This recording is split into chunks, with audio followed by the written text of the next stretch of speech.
Big Brother, mainstream media, government cover-ups. You want answers? Well, so does he. He's Alex Jones on the GCN Radio Network. And now, live from Austin, Texas, Alex Jones. Well, ladies and gentlemen, last night I sat there in the comfort of my home, the safety of my home, and could not go to sleep until the wee hours watching Jakari Jackson and Joe Biggs in Ferguson, Missouri, with gunshots going off all around them as criminals. Quite frankly, I mean, it is terrorism, tried to shoot the police. And, you know, dude told them, you can pull out of there if you want, but they basically wanted to stay in the middle of the fray. But I think both Jakari and Joe Biggs will get the biggest bonuses anybody's ever gotten around here for going and doing that. It's all over the news. See, but we see ourselves subconsciously as alternative media still. I don't, but my crew does. And so whenever cops are hiding, protesters are running, people are shooting at the police, bullets are bouncing off their armored vehicles, Joe Biggs is saying, why is everybody running? Oh, they're shooting. It's national news that MSNBC anchor chased off the air by gunfire. It's national news. Fires burning in Ferguson and gunshots. And there are Joe Biggs and Jakari in the middle of the gunfire, not running. And no one in my operation sees that as even a big deal. Think about that. National news.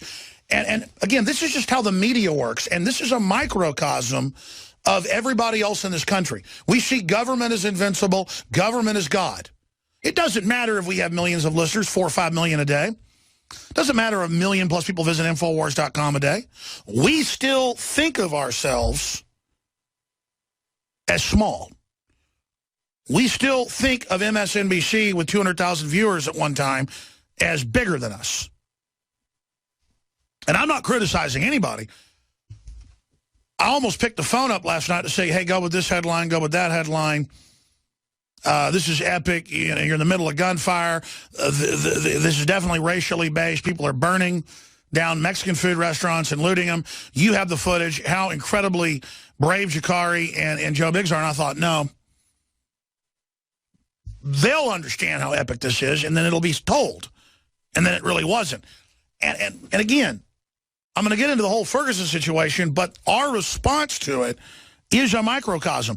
I went to Infowars.com this morning at 6 a.m. when I got up, and we were reporting on the CNN people running and the MSNBC running, not on what we saw and how we stayed and how we have 6 hours videos of all of it happening right there.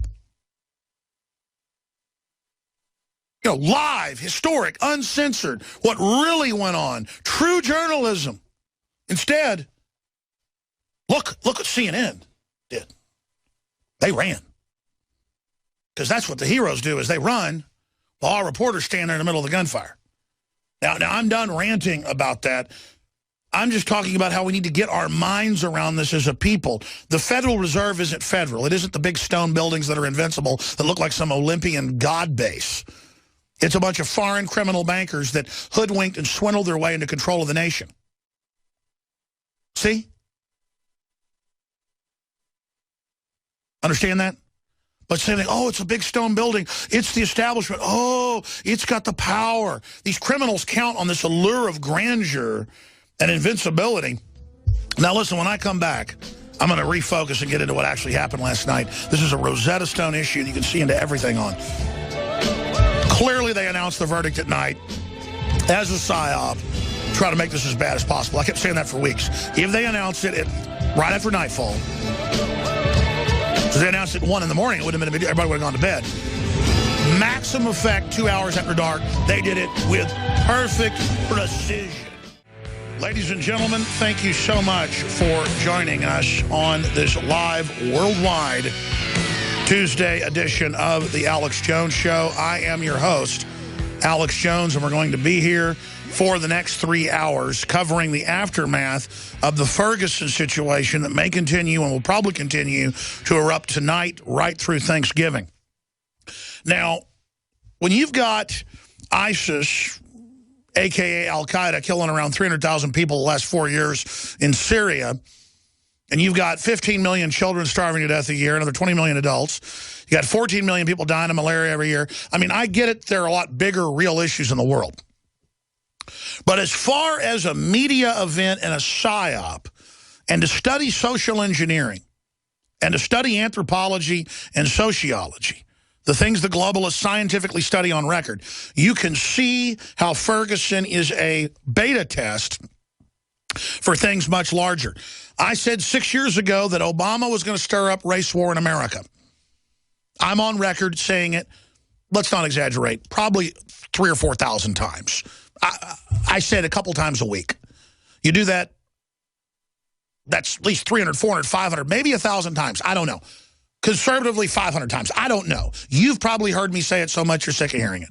Now, I'm not a rocket scientist, but I do study anthropology, social engineering, sociology. And you can clearly see where the system is trying to exacerbate racial, religious, ethnic, sexual differences and play us off against each other while doing it in the name of multiculturalism. It's divide and conquer. It's how the British could have 1,000 troops and control the country of India back when they first took it over hundreds of years ago, was by playing different groups off against each other. They would send in advanced squads to live there for decades and learn every little division, every little religious or ethnic beef between the Hatfields and the McCoys in that area, and then come in and exacerbate it. Now, caught in the middle are the citizens of Missouri, the citizens of Ferguson, the citizens of America, the police, the shopkeepers. And so you've got bad players here on both sides, but it's not the rank-and-file demonstrators. It's not the rank-and-file police officers. The rank-and-file police officers are just in there trying to do their job. They got shot at last night, a whole bunch. And Joe Biggs and Jakari Jackson, who I don't know whether I should reprimand them or give them the biggest bonus I've ever given a reporter. It's going to be the big bonus end, but not next time. I told them if the shooting starts, you're to pull all the way to the back and get in cover. Well, they didn't do that. Joe Biggs really didn't and just stood right up there. And we've got video and audio of it going up on Infowars.com. There's lower res live streams of it up on Infowars.com as well. But it just goes to the fact that they were so into getting the story, as I guess media Jaegers or hunters, that they didn't hide when the firefighters ran, the police ran, the protesters ran as criminals. That's not strong enough a word. I mean, military attackers. It is terrorism. We're shooting at the police. Now, here's the problem. Our government's so corrupt, it could have been a federal agency doing that. Our government shipped guns to Mexico to blame the Second Amendment and got caught in Fast and Furious. They staged a bunch of other provocateur events. They allow radical Islamists in and allow them to set up training camps in the U.S. So I don't know if it was provocateur. Probably not. There's so much hatred and anger stirred up by MSNBC and CNN and the White House and the Justice Department that there were probably real thugs out there shooting at the police. We'll get Jakari Jackson and Joe Biggs' take on this. But I will tell them tonight, I don't want to tempt fate. They want to stay and keep reporting. That's great. They are not to be at the front. Of course, sometimes you're safer at the front than in the back. But I don't want my reporters getting shot. And the police did the right thing, hiding behind their vehicles. But see, this will turn into the whole argument. See, we need armored vehicles. We got shot at right as the MRAPs get deployed. Remember a year ago, they did martial law training, actually 2 years ago in areas of St. Louis, and said, oh, it's for what's coming. So there is a psyop going on, and I said this last week over and over again on record. I said, if they announce this, in fact, Jakari was on with me last Wednesday, and I said, I think if it's provocateur, they'll announce it about 2 hours after dark. And Jakari said, I agree with you. If it isn't provocateur, you announce it in the early morning like 5 a.m., 6 a.m. It dribbles out. People don't organize. The type of thugs that get on social networks to do this and use the demonstrations as cover to loot and rob, they're asleep till noon. You announce it in the morning. I say 4 or 5 a.m. You announce it 2 hours after dark when everybody just started getting into the beer, getting into the liquor. You are guaranteeing, and the governor and everybody coming out for hours and hyping it from like 4 on, like, okay, just be calm. It's coming. Just be calm. They're social engineers, folks. They're being given federal orders on all this. They know what they're doing. So the citizens, the police, and everybody else were put in the middle of this for federal psyops, federalization of police, armored vehicles, continued militarization. That's bottom line.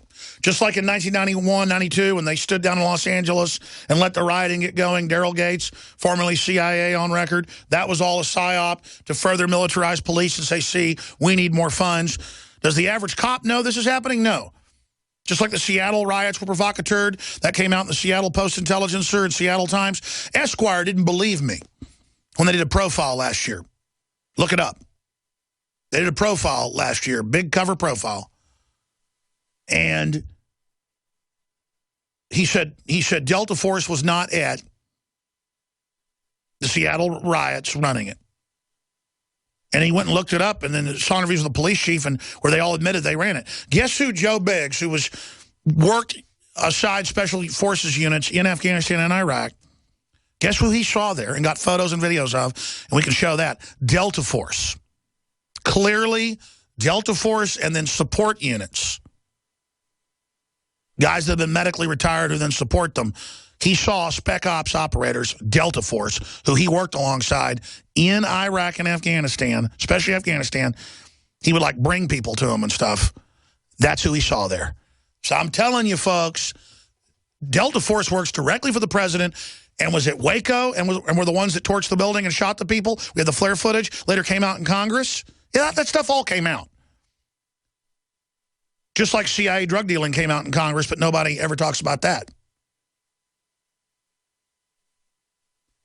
And they were at the WTO again. The fact that you bring Delta Force into this, when they operate domestically, it's dirty. We had Delta Force, myself and Mike Hansen in San Antonio, at gunpoint, take away our footage of them when we were down there showing their drills. To be clear, they had a MP take it away from us at gunpoint while they sat there videotaping us. So you need to understand, ladies and gentlemen, that's real reporting that Joe Biggs and Jakari Jackson have gotten. So you've got horrible thug life, thug culture garbage that's promoted to the media and hip-hop and the rest of it. We have a special Rick Ross interview coming up that we're going to premiere here today where he exposes the pipeline from hip-hop to prison. We're trying to stop this. That's wrong. That's terrible. That's horrible. Shooting at the police is just terrible. But at the same time, it's terrible they announced it at night, and who can deny that? We're going to skip this network break because the guys have not had any sleep yet. I want to get their report, let them get their stuff filed, and get some rest before tonight. And we'll have live streaming on InfoWars Nightly News tonight, 7 o'clock Central on, with what undoubtedly will be more rioting. And they're worried that it can break out in other areas. Most of Ferguson, most of the businesses were burned down. All sorts of racial stuff. Burn it down. If you're white, we're coming for you. Horrible as the globalists play us off against each other. Let's go to former Staff Sergeant veteran Joe Biggs, and that's important because he can militarily report on what he saw there and also seeing the special ops operators that he believes were probably with Delta Force, because that's who they use domestically. They had North Carolina plates, by the way, from Bragg, and that's where they're located. Joe Biggs, tell us overall what you saw, what you witnessed. I'm not trying to puff you up here. It's just you guys are so humble. If you'd have put out the report that you sat there in the gunfire when everybody else ran, and we have footage, that's national news. It's national news that CNN and MSNBC people ran. And they were way behind you guys cowering. So all I'm saying is great job. Really, I mean, people stand there when a hurricane comes in and it's national news. You know, guys blowing around. You're there right in the middle of it as eyewitnesses. That's newsworthy. So great job, Joe Biggs. Give us your feel. You just heard me from, 500, 600 miles away give you my take sitting here in Austin. What is your take on what you saw and what I said? I mean, there's not a lot of words that can explain the actual the sight in person of what happened here.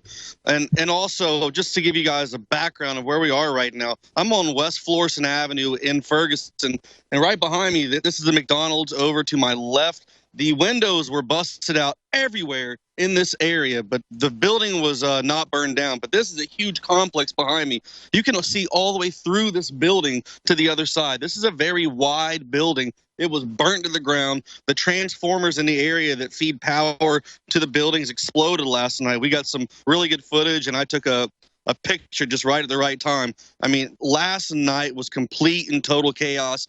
I probably counted somewhere over 1,000 rounds being fired. On the other side of the police, I should say. You know, it was one of the most heartbreaking things I saw last night, were the firefighters out here at the beginning of the night trying to put these fires out, and then being told they had to be pulled back because the fire truck was taking fire. They were shooting at the fire truck, and you could see the firefighters being pulled back. Yeah, I mean, exactly. Obama has whitewashed this because they couldn't do their job, and they wanted to save a business, and they weren't allowed to because there was these people out there firing at them, and they were just trying to save another business in the community. Well, Joe, that's a great example of whitewash. Obama says don't focus on the negative. This is happening. And people say, well, ignore Obama. Well, they said, you know, don't cover Ebola, so the media stopped covering it, even though we know they're covering up cases clearly here in the U.S. Only Drudge is picking up our stories where we show that there's a cover-up going on. So the sky's the limit. But, yeah, there's the headline right there. Fire truck shot. Terrorist attempt to kill firefighters.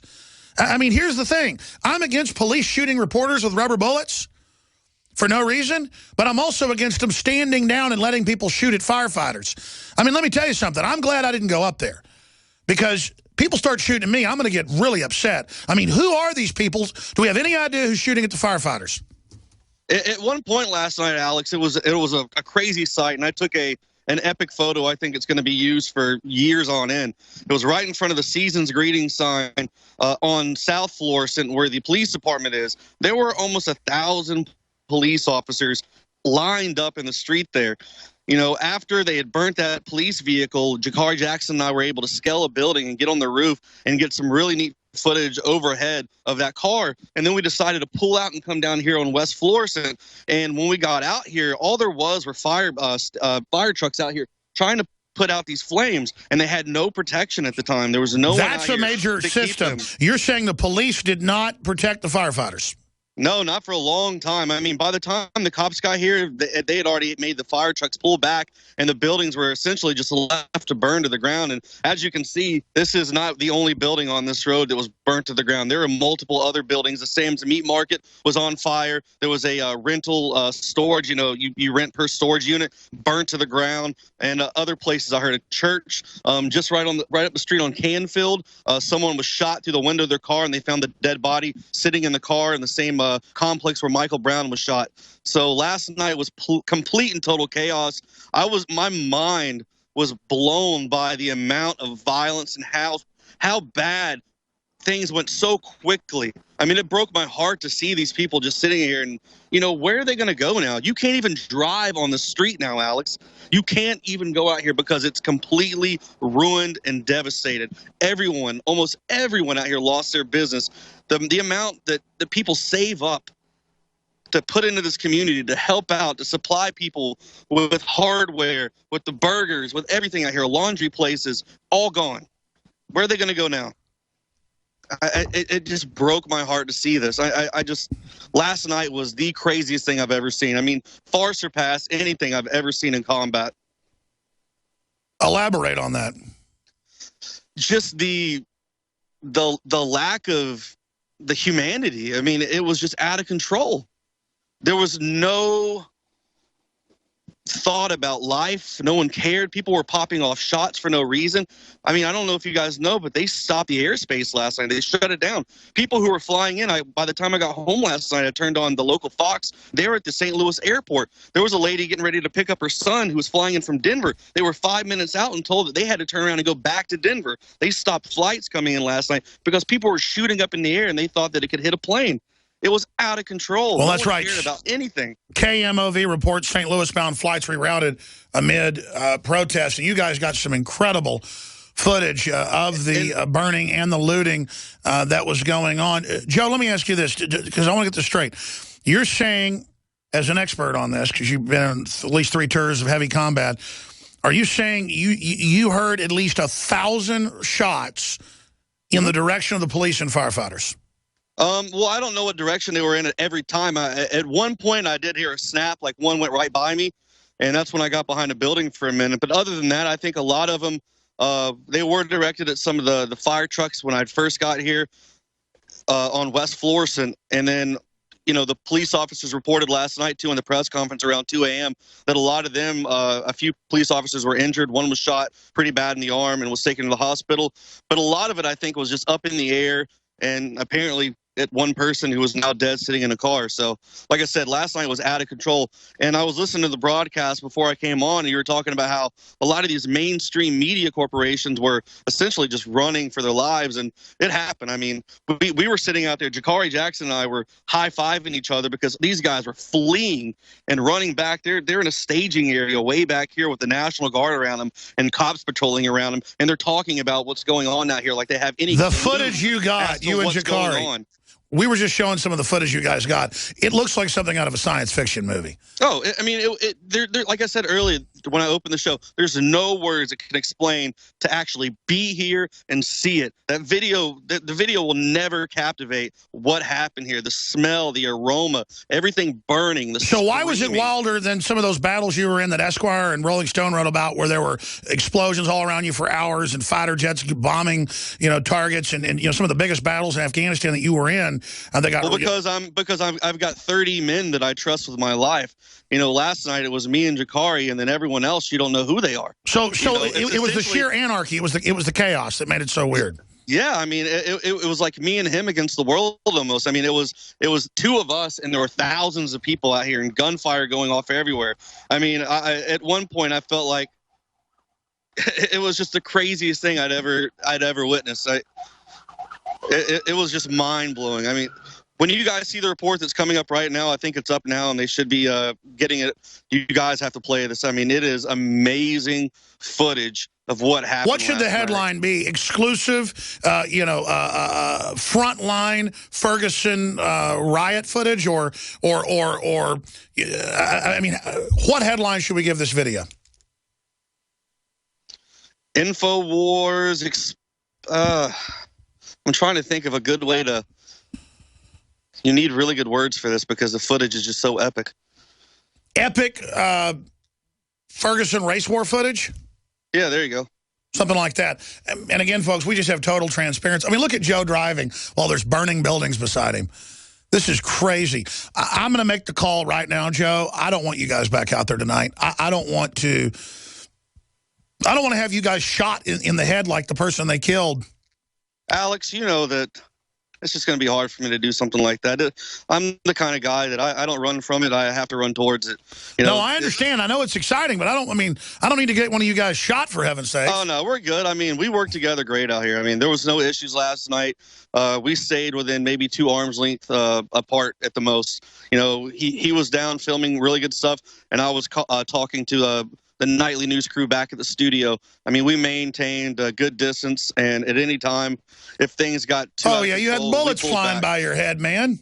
Yeah. I mean, we got footage of you hiding behind the armored vehicle. I mean, the police are hiding behind the armored vehicle, and then you guys are out there with the bullets flying by. That is just crazy. You used the word, though, that 1,000 shots you would estimate is what you heard. I mean, at one point in a 5-minute span, I counted about 100 in my head. You know, and we were out here for 5 hours, 6 hours. So, you know, do the math. I mean, at one point, I think for about an hour and a half, every few seconds you heard pop, pop, pop, pop, pop, pop, pop, pop, pop. And then one time it was like, pop, pop, pop. You know, it was nonstop. You know it's bad when the cops are pulling up a blockade of vehicles and then hiding behind it. And then they're not even worried about people walking up behind them at that point. They were just hiding. You know, but I do have to say this. Last night, the police did, from what I saw, a pretty great job. They did not act the way they did back in August. They did not attack journalists. we had one issue with them not letting us come back to our vehicle, but that didn't last long. I told them I would get over here to the vehicle, and I did, because that's what I do. But, other than that, they weren't attacking us. They weren't shooting at us. They weren't harassing us in any way. I had people listening to the police scanners, and they were being told over the police scanners to leave the media alone, to let them have free reign and coverage over whatever they wanted. So the cops didn't bother us at all. So I have to give them props on that. I didn't see any excessive force last night like we saw in August, mainly after listening to the 2 o'clock in the morning press brief by the chief. He said that, we were just going to sit back and treat this like a sporting event or a festival. He said we were just going to sit back and, not use excessive force, because, they took so much heat from their actions in August, so that they felt like last night they had to sit back to prove a point that if they're not out there running around and actually being proactive, that the city's going to burn to the ground. But I was about to say, that's the PSYOP. Use excessive force up front. Tonight's going to be 10 times worse, I guarantee it. The amount of National Guard that's going to be in the area, the helicopters in the air, the police, the agents, everything. Tonight will be crazy. All right, incredible job. We have the best reporters with the most courage standing there as police fire tear gas and rubber bullets over them at people shooting at them with live ammo from firearms, bouncing off armored vehicles. This is sensationally out of control. Ladies and gentlemen, we just lost our Skype feed to Ferguson. We're going to try to get Jakari Jackson and Joe Biggs back on with us. If you were up last night watching the live feed for 6 hours, then you know why I'm so upset. This was crazy. And then you just heard Biggs talking about hearing the police talk, even on the news. The police chief is saying, well, fine, you want restraint? We'll show you restraint. Then they have the media hype all this up, let every thug and gangbanger in the state area come there to use the demonstrations as cover to loot. And then they start shooting at police and citizens and kill somebody in their car and burn down a whole bunch of buildings, giving protesting a bad name, the First Amendment a bad name. The police treated the press nice because they were ordered to stand down this time, because they wanted everybody to see the looting. Now, does that say the police themselves are bad? No. It's a federally run PSYOP. And then Obama comes in and says, let's have calm, and he plays the part of the unifier, the daddy figure, while all of his surrogates try to stir stuff up, just like they got caught in Florida with the Trayvon Martin situation, running the demonstration meetings, trying to get things going violent, because that's all they've got with their constituents, is making it all racially based. That's what they're going for. Now, the video has now gone up on YouTube that we've been playing in the background. If you're a radio listener, we simulcast television at Infowars.com/show. Starting at about 6 o'clock Central tonight, when it gets dark, we'll have the nightly news on with our reporters on the ground with our roundtable in there, breaking everything down. I will probably come in later in the evening and give the crew some relief when they've been broadcasting for 3 or 4 hours, and we will continue to cover this. But this isn't just about race riots. It isn't just about race war, as one state senator called it. It's about cultural manipulation.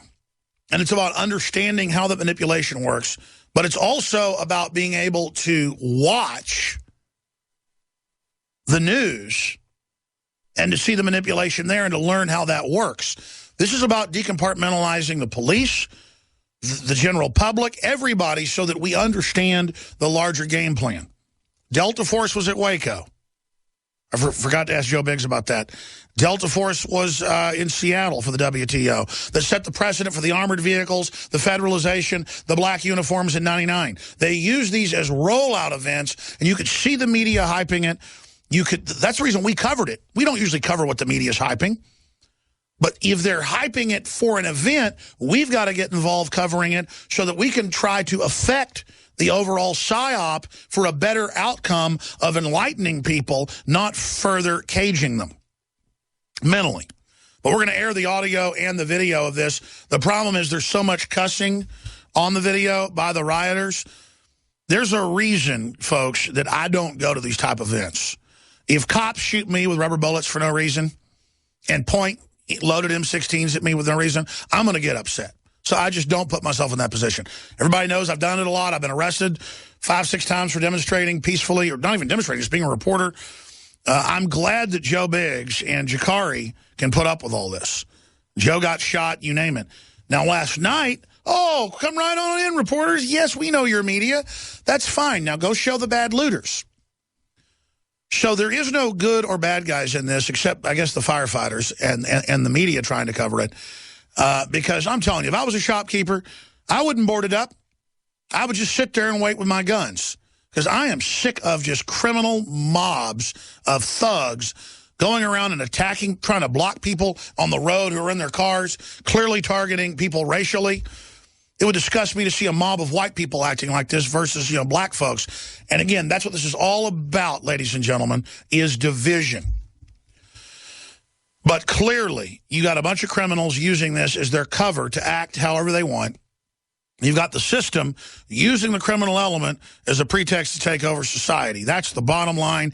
And the fact that they announced the verdict at 8 o'clock at night or 7 o'clock at night and, you know, waited a few hours, waited till it got dark, and sat on it to the exact moment when it would have the worst effect possible is incredible. But again, fires burn in Ferguson, gunshots heard in the streets. We'll be covering it all tonight and tomorrow, the aftermath. MSNBC anchor chased off air by gunfire. Ferguson grand jury decision. CNN and Fox News reporters attacked on air. Networks go live to Obama remarks over no indictment. I mean, what is the president doing responding to a police officer-involved shooting? By the way, they had black witnesses that came in. I have the grand jury transcripts here. Everybody already knows about this, saying that Brown charged him and had already gone at him once, and that basically the cop told the truth. Is it good that this young black man is dead? No, it's not good. Is it good that he was strong-arming a business right before? I mean, this is the culture now in America, is to promote being thugs. And it's growing across the board. And that's what got Mr. Brown killed, in my view. But what about 52% of black people never being born? You're not going to hear a word out of the media on that. You're not going to have riots about that. I mean, I would see riots as it comes out that cancer viruses have been put in vaccines and sterilants here in the U.S. You know, you get sterilized or something, can't have kids, that's a reason to riot. But you don't go riot with cops or burn down your own neighborhood. You go after the pharmaceutical company. And I'm not saying do that.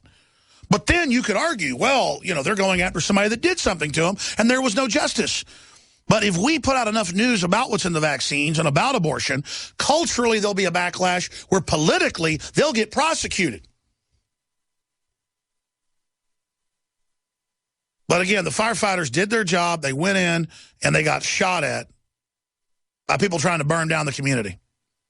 And imagine the people that would shoot at firefighters trying to keep the community from not being burned down and turning that area into an urban wasteland. Jakari Jackson from Ferguson, the epicenter.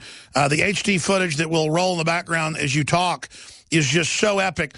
The Merry Christmas over the Ferguson Main Street with the armored vehicles and the smoke and the flashbangs being fired and the tear gas being fired as bullets are fired back the other direction, pinging off the metal structures. I mean, you have definitely been in the middle of combat now, Jakari. And again, you guys will not tonight go stand in the middle of it. I want you guys behind something metal taking a cue from the police. I mean, I know you want to get the most epic footage, but and we have the epic footage. It's on Infowars.com. Independent media stands in face of Ferguson gunfire while mainstream media flees. That's got the HD video right there. Inside the Battle of Ferguson, Jakari Jackson, what do you have to say? Jakari Jackson reporting from Ferguson, Missouri. That's right, Alex. It was wild. Helicopters, burning buildings, gunshots, tear gas. Saw a car crash a couple of days ago. This has been, at least for me, I'm sure for Joe as well, one of the most epic things I've ever witnessed, especially to see that this happened in the United States of America. And as Joe said earlier, by and large, the police were on their best behavior. We had no issues with them. last night. We did have some issues, or at least we saw some other journalists who had issues with a few of the protesters, or I don't want to call them protesters, a few of the people out in the crowd. We actually encountered a guy after we left the police station. We were walking to our vehicle, about to drive down here to our current location where the building burned down. The video that you were talking about where Joe is driving the car and the building's burning, that's the building back there.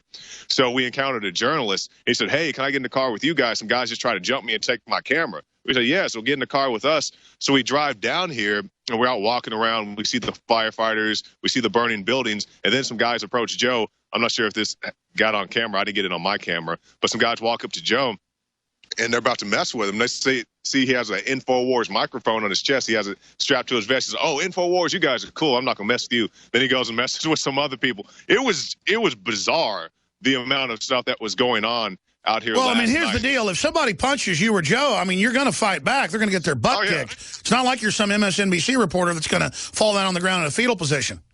Yeah, that's right. But, we didn't have those issues, after everybody realized we weren't cops. That was the rumor for a couple of days until people started to go back and watch our videos. Like, okay, these guys are cool. After they realized that, they haven't messed with us since. But, we were out here. They were shooting the gunfire right over in this direction, just pop, pop, pop, pop, pop, pop.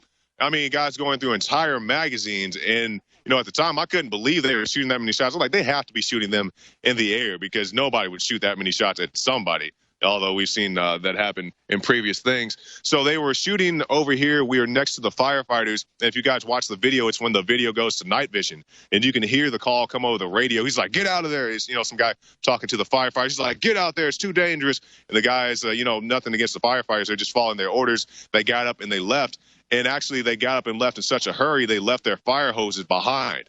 But myself and Joe Biggs, we remained on the scene and continued to record. Then we go down the street to where the martial law command base was last time. Now they have the National Guard posted up there as well as the media area. A lot of your satellite trucks are up the street. And we get in there and we see the Humvees driving around in the circle. And we see that shot where I'm shooting over Joe's shoulder and you can see the city burning in front of him. It was so wild, so bizarre. I mean, it was really, we experienced an action movie last night, and I don't mean that in a good sense. Wow, Just Jakari. completely wild. What else do you expect to see happen tonight? Joe thinks it's going to be a lot worse.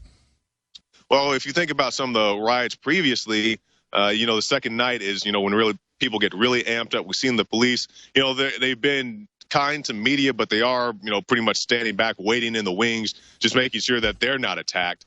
So I'm not sure if they're going to get more proactive as far as stopping the looting, the rioting. There were some stores looted right in front of the police station, the Boost Mobile store that I walked into in that footage. That is directly across the street from the police station. So you contrast that with what's going on in Clayton, Missouri. We shot those reports this past weekend.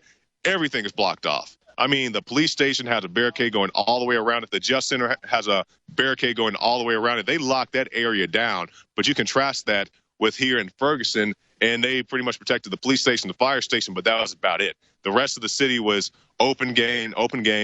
We had many of the officers, but they were so tightly compact. You had officers, you had like 3 MRAPs, and then you had all the cop cars behind that and all the officers hiding in between those. And then eventually they made it out here to West Florissant, which is where the McDonald's is and where the Quick Trip is. And at least 2 police were shot, one in the arm, one in the leg now. I mean, this is not a game. This is a serious, somebody was killed in their car.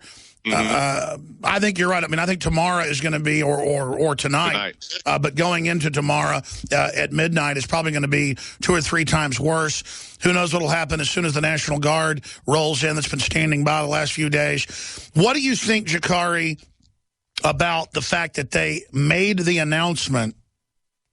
I think it's a horrible decision to make it that late at night because we first heard about it. I think we were live on the show with David probably about 1 or 2 o'clock when they announced they had come to the decision. We were like, okay, well, we'll hear the decision pretty soon. They're like, we're going to wait till 8 o'clock. They made it like some primetime TV event, some made-for-TV movie, made-for-TV reality show. They kept building it up, kept coming out. Absolutely. Yeah, and then they just waited till it got dark. Everybody's out there in front of the police station. The beginning of that video you've been showing, that's immediately after the verdict is announced. And, people are mad and they're, voicing their opinions. And then it all went downhill from there. They could have announced it early in the day. People were at work, at school, or wherever they are. but they wait till everybody comes out. Everybody's out in front of the police station, ready to do whatever they're going to do. And, you know, by and large, let's not stop and forget about the peaceful demonstrators. There are plenty of peaceful people. You know, they were upset with the verdict, but they went home and they went about their normal business. You know, the people who came out here, a lot of people are calling them outside agitators, provocateurs, people who don't live in this community who were out here burning down the buildings last night. That's right. There are criminals that use the protests and the police behavior as a cover.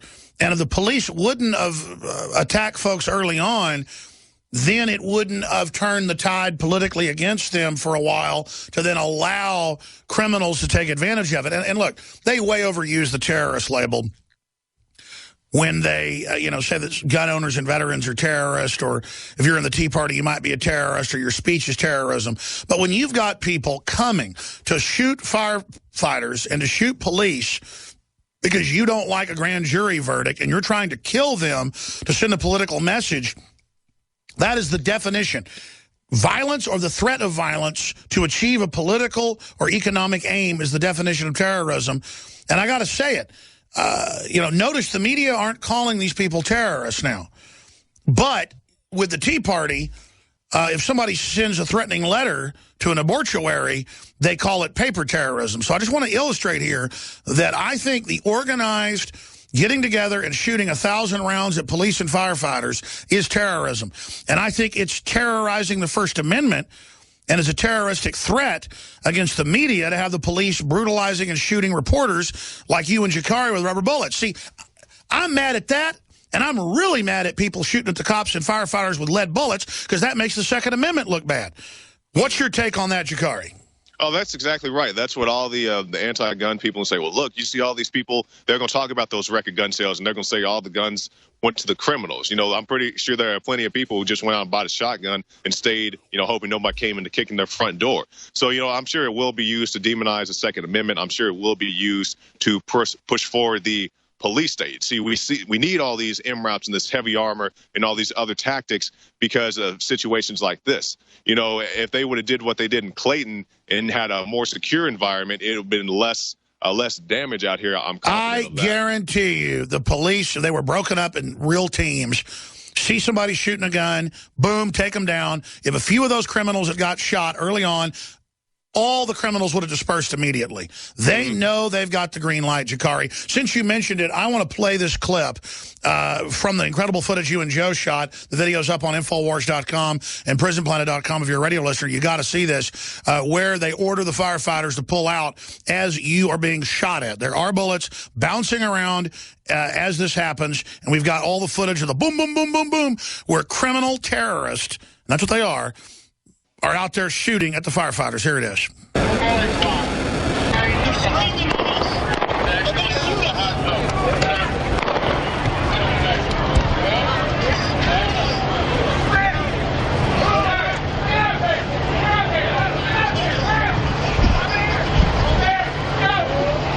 It is wild. Buildings have been looted. I personally have witnessed a McDonald's or seen the aftermath of a McDonald's and also a Boost Mobile. All right, there's more of it on Infowars.com. Some of that may not come through AM radio well, but I can hear it clearly. Jakari, stay there. I want to get final comments from you and Joe Biggs. I want to talk to Joe about Delta Force being there. And we have got photos and videos of that up on Infowars.com, but the exclusive footage that people need to see, where we show all sides of it, is on Infowars.com. Monday through Friday from 11 a.m. to 2 p.m. Central, we're here live. This broadcast is not about dumbing down the information. It's about seeing all sides of it, studying it through the lens of history, and trying to really understand where it's all going and how the unseen hand of the globalist is trying to manipulate things. Doesn't mean the New World Order is in total control. They're trying to build a panopticonic, omnipresent grid that is anti-human. And at the end of the day, whether you're black, white, Hispanic, Asian, it doesn't matter, in Ferguson or anywhere else, the globalists want to create racial division. They want to create fear. They have militarized rap music and hip-hop, declassified, to create a thug culture, to prepare black men, especially for prison. We've got a Rick Ross interview that he did in studio with me when he was here a few weeks ago that's condensed. It's a powerful calling out of the fake Rick Ross. We're going to air that at the bottom of the third hour today. In the second and third hour, though, we're going to cover other world news, get into Ferguson, and take your phone calls. In fact, the whole next hour, because this is bigger than Ferguson, it's about understanding the PSYOP. It's all coming up. Now, I told everybody that Secret 12, proprietary, B12, super organic, the type that people inject. This is, nutraceutical, pharmaceutical grade. Nobody's ever put something out like this on the open market. It's legal and lawful. Just nobody would dare put something this expensive out at a low price. They'd rather put synthetic, cheap vitamin B12 that you can get for $2 a bottle and sell it for $30. Well, no, we get medical grade. So, we get something that costs us $10, $12 a bottle and sell it for 20-something. We still have a markup. We still fund our operation. We just want to give you the very best. You get maximum absorption. The only way you get better absorption is getting a prescription and getting the injectable. This is the same as the injectable, but this is not for injection, because that has a bunch of preservatives and stuff in it. This has nothing in it but real vitamin B12, 2 different types of organic, 80% the injectable type. There's about 100 bottles left. I just asked Buckley, I said, how much is left? And he said, yeah, we're about to pull it. We almost sold out of it in 2 days, then it tailed off. Well, if you want it, we won't have it for weeks, if not months. If you want Secret 12, InfoWarsLife.com right now, InfoWarsLife.com, or 888-253-3139. That's 888-253-3139. Also, it took us 2.5 months to get more silver bullet, super high quality, colloidal silver from the biggest and best lab in the country.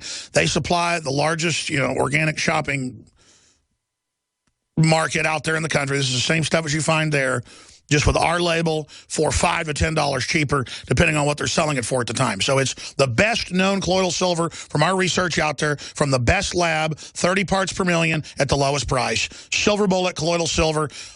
Again, we just did our biggest run ever, predicting people wanted this during this critical time of the year with all the different illnesses and things that are going on, and viruses move better in the cold and immune systems are down. Silver bullet, ladies and gentlemen, is what I'm doing to bolster my body's natural defenses. InfoWarsLife.com or 888-253-3139. This will be sold out in about a week at current sales. So I would stock up your cupboard. It's a great gift to give friends and family. It's great topical when I get cut or have a rash or a bacterial infection. Boom. Silver Bullet's what I personally use. InfoWarsLife.com, our private label of the best colloidal silver out there on the market, and the price is incredibly affordable as well. And all the other high-quality products at InfoWarsLife.com. This is the perfect Christmas gift. You can shop early, but it may not be available in a week or so, so I would order now. More with Jakari Jackson, Joe Biggs, your phone calls coming up, second hour. Thank you for listening. Inside the Battle of Ferguson. It's going to get bigger tonight, unfortunately. This could spread to other cities. Stay with us.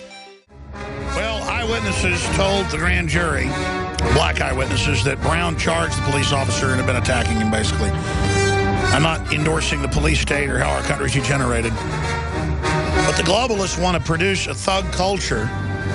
We have the special report with Rick Ross coming up where he breaks that down. The hip-hop to prison pipeline. I'm going to give the number out at the start of the next segment. Start going to your phone calls.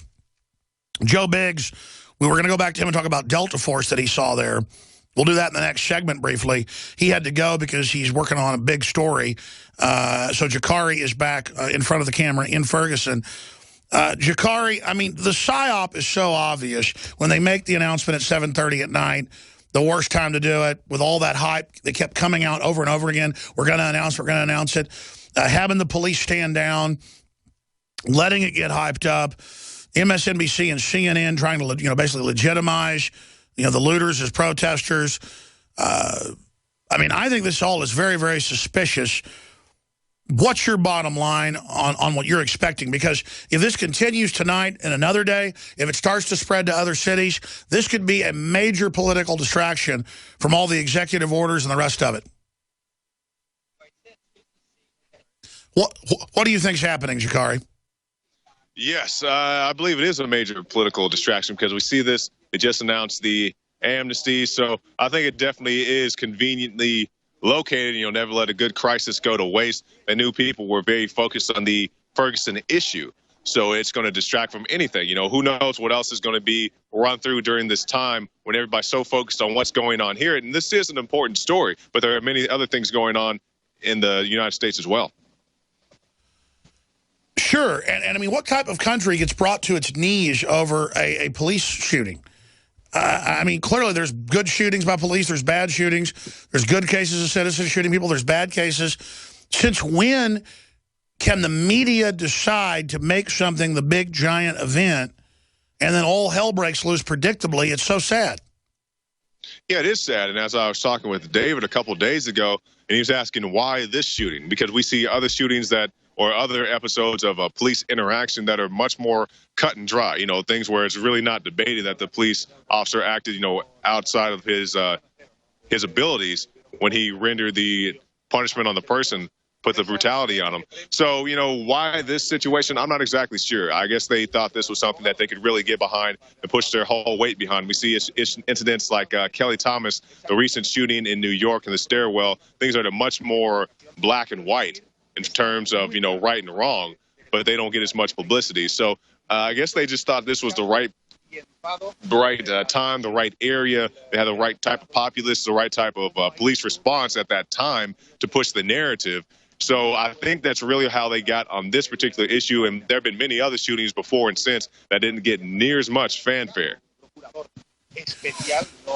All right, Jakari, I know you've got some people there talking over the mic, so I'm going to come back to you and finish up after the break, after we can move away or get to a position where you're not getting talked over. And then we'll talk to Joe about his military perspective on the Spec Ops folks from Fort Bragg with North Carolina plates, clearly Army there, clearly 35 years old or so, maybe 40, quite a few of them running around the courthouse. And the fact that they're there really escalates this. So we'll talk to you after the break. That's Jakari Jackson from the epicenter of the looting and the rioting last night and people shooting at the first responders.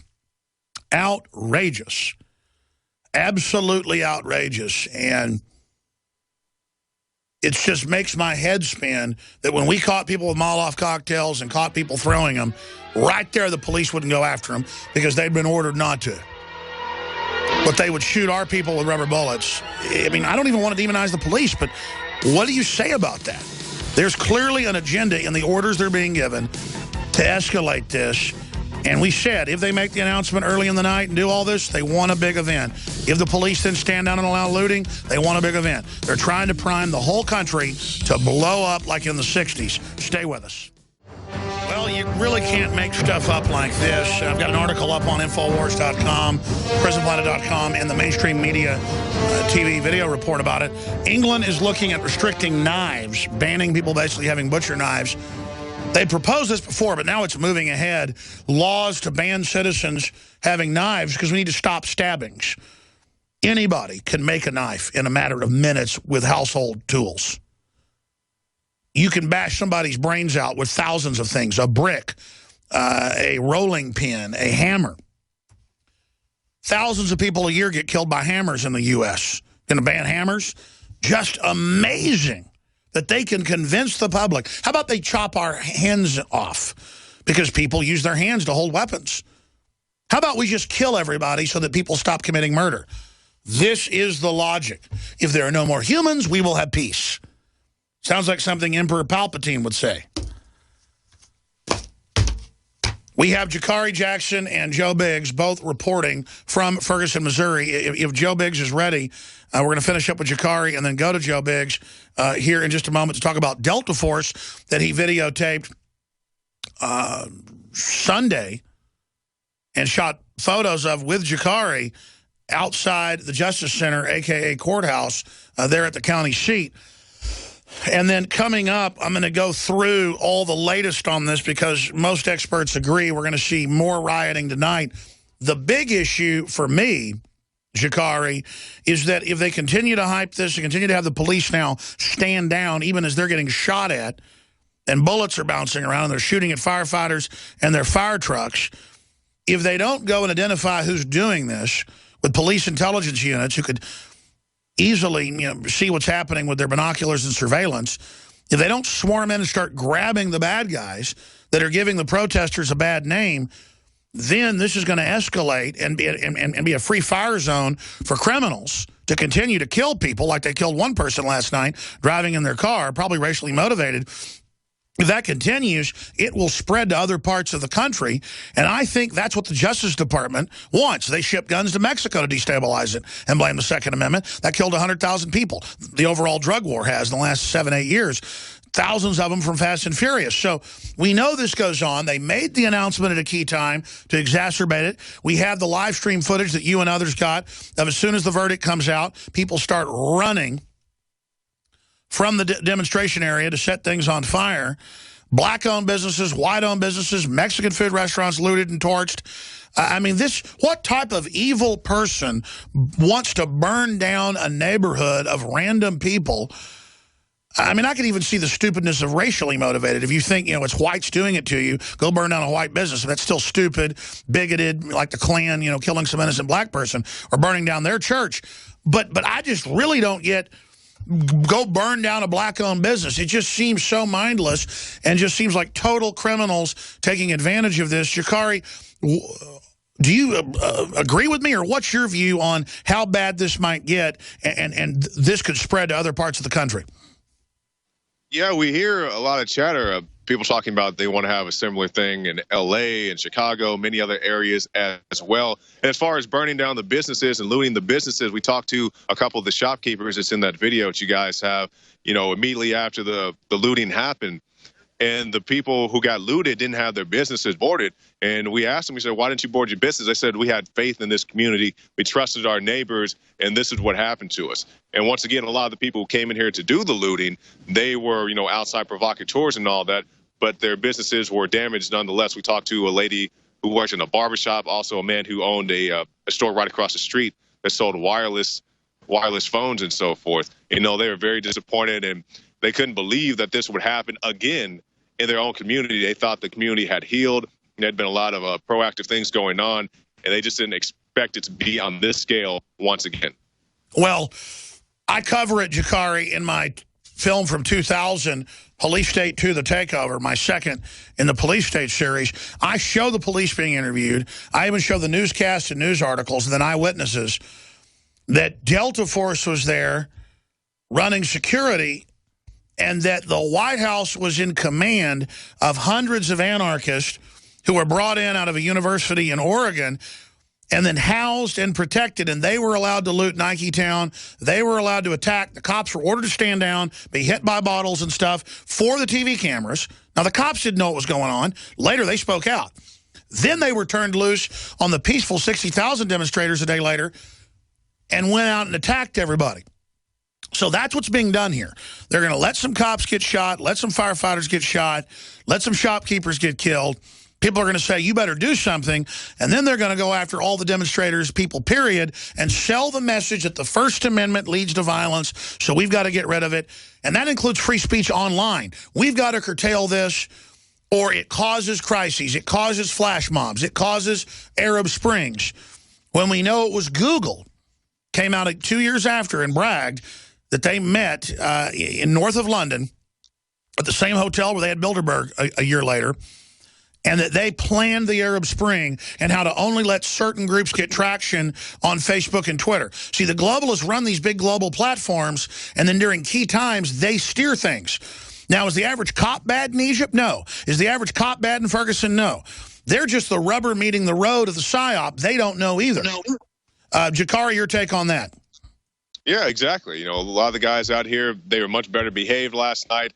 They were much more respectful. They said, sir, can you just please step back, as opposed to, I'll blow your effing head off. My name is officer, go F yourself. It wasn't anything like that. But yeah, I think that is the case. They're going to come in, they're going to crack down, just like we saw back in August. They had the riots and the looting going on. Many of the businesses got looted along this street. And then they came in the next couple of days with the MRAPs, and that's when you saw the guys pointing guns at people in the crowd and doing all that. So I think there will be a similar thing. They'll come out with a harder hand and deal with people a little more harshly tonight, I would expect. All right, Jakari, I know that Joe's having to secure the vehicle because a bunch of media has now come to the site where you're at. That's kind of how media does. They flock and kind of start stacking up. So we'll talk to him about the military Delta Force folks that he got video of with you coming up later. Go get some sleep, get some rest, as much as you can for tonight, and we'll have more epic coverage, real journalism with live streaming, not edited, so everybody can make their own decision tonight.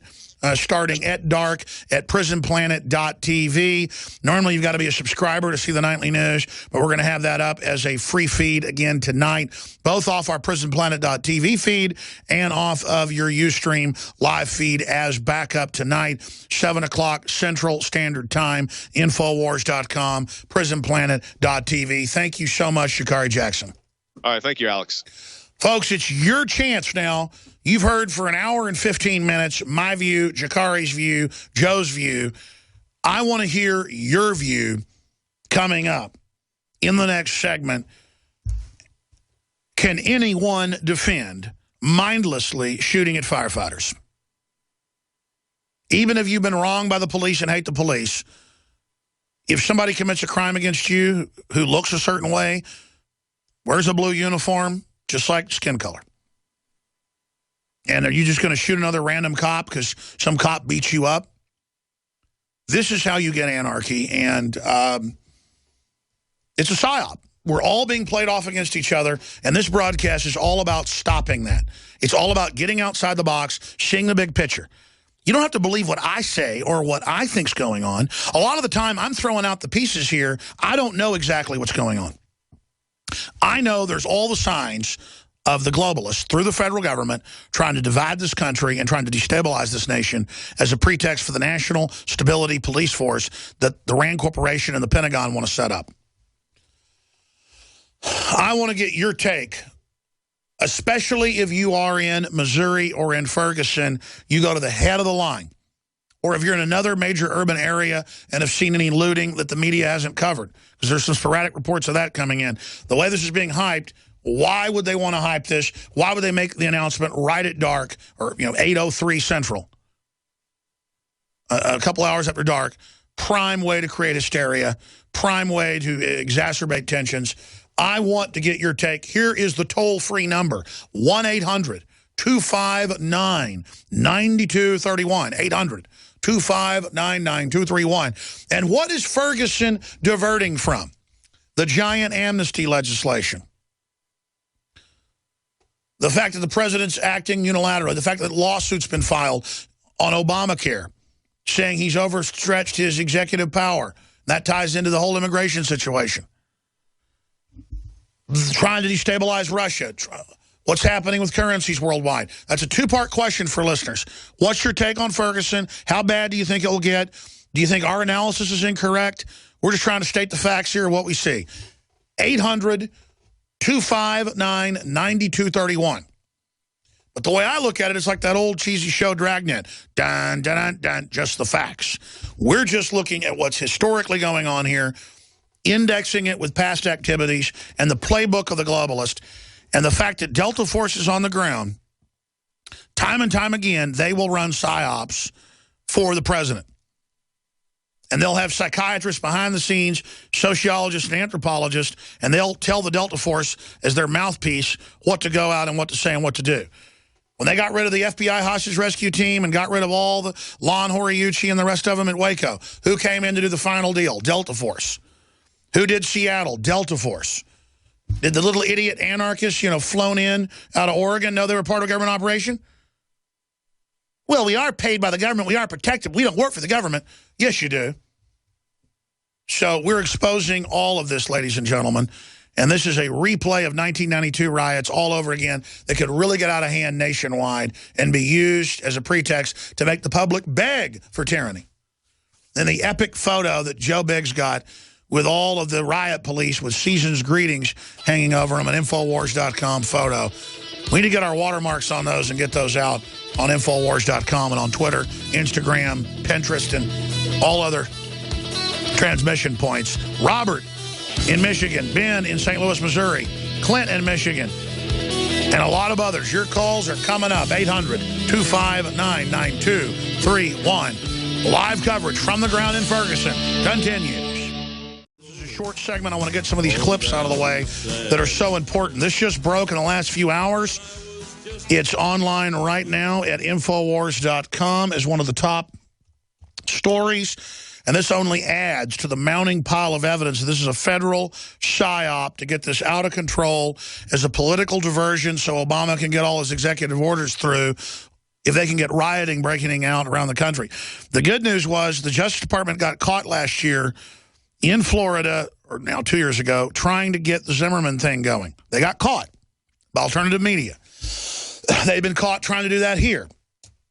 And now grand jury decision has come out. We've seen the aftermath. It's probably going to get a lot worse tonight. We've got reporters on the ground to cover it. And we now have 2 shocking clips that are up on Infowars.com. Official. Obama ordered National Guard stand down during Ferguson riots. Unbelievable. Make the announcement at 8 o'clock at night, an hour and a half after dark. Have the police stand down. Demonize the First Amendment. Let a cop get shot. Let a citizen get killed. Unbelievable. Missouri Lieutenant Governor Peter Kinder says National Guard was deployed to St. Louis, but was told to stand down in Ferguson by Obama administration. Since when is the governor not in charge? Remember, he wouldn't say he was in charge? Remember the governor last week wouldn't say he was in charge? The Ferguson mayor, James Knowles, says requests for National Guard were turned down. That's 2 officials. Do you want to use that word? Saying they were ordered to stand down. Clearly there's a stand down. How about you stand down shooting reporters and never stand down to looters or people shooting at you? I think that's illegal, by the way, to let people run around just shoot at firefighters and burn things down. Missouri Governor Jay Nixon stumbles on Ferguson responsibility question. ABC News. Remember that? Yeah, Obama's running this whole deal, and they're tinker-toying it. They're seeing if they can get an uprising going, which they can then be the saviors to. And the police and the citizens are being played off against each other. That's the psyop. That's why we can't let them start the Civil War I've been warning about ad nauseum. Here's a lieutenant governor on Obama ordering a stand down. Why do we even have governors? Why do we have lieutenant governors? Why do we have states? Why do we have state police? Why do we have local police? Why do we have dog catchers? Why shouldn't everything just be federal? Because it basically already is. Here it is. Declared a state of emergency almost a week ago and mobilized the National Guard. And then they were kept away at the crucial time while Ferguson burned. Why were they kept away? Now, my question is... Do you know that to be a fact? Well, we know that they were kept away because they did not come in and stop that from the get-go. They were deployed at other parts of the St. Louis region. In the city of St. Louis, Mayor Slay had them at a couple of different, a couple of dozen different locations, I'm told, maybe other parts of St. Louis County. Why were they not in there at the first sign of an overturned police car or a smashed police car window with a show of force that would have stopped this? And here's my question that the governor must answer. Is the reason that the National Guard was not in there because the Obama administration and the Holder Justice Department leaned on you to keep them out? I cannot imagine any other reason why the governor who mobilized the National Guard would not have them in there to stop this. Yeah, that's right. That's what's going on. Missouri Lieutenant Governor Peter Kinder. Let's go to the Ferguson mayor, James Knowles, saying the request was turned down. Boom. Somebody's behind it. It's clearly the Obama administration. You can bet your bottom dollar. That's who's in control with the Delta Force of the whole situation. Let's go to it. Unfortunately, I know I've been on the phone in contact with the county executive's office. I know he has requested. Have requested the National Guard troops to come out from the command post to help restore order along the business district. We have not seen that. It's my understanding that the commanders out on the streets have requested this, and those calls have gone unheeded at this point. So at this point, unless we can get the current situation stabilized, right now it doesn't appear that there's any end in sight, and we need to have the governor step up, give us the resources that he's promised from the beginning. He stated that he would have a strong response, that the resources necessary would be provided. They have not been provided so far. We need that right now. Yeah. And guaranteed it's Obama. That's who is in control of the National Guard countrywide under the new Homeland Security rules. Governors are more vestigial. They could announce and reclaim their state power, but they don't.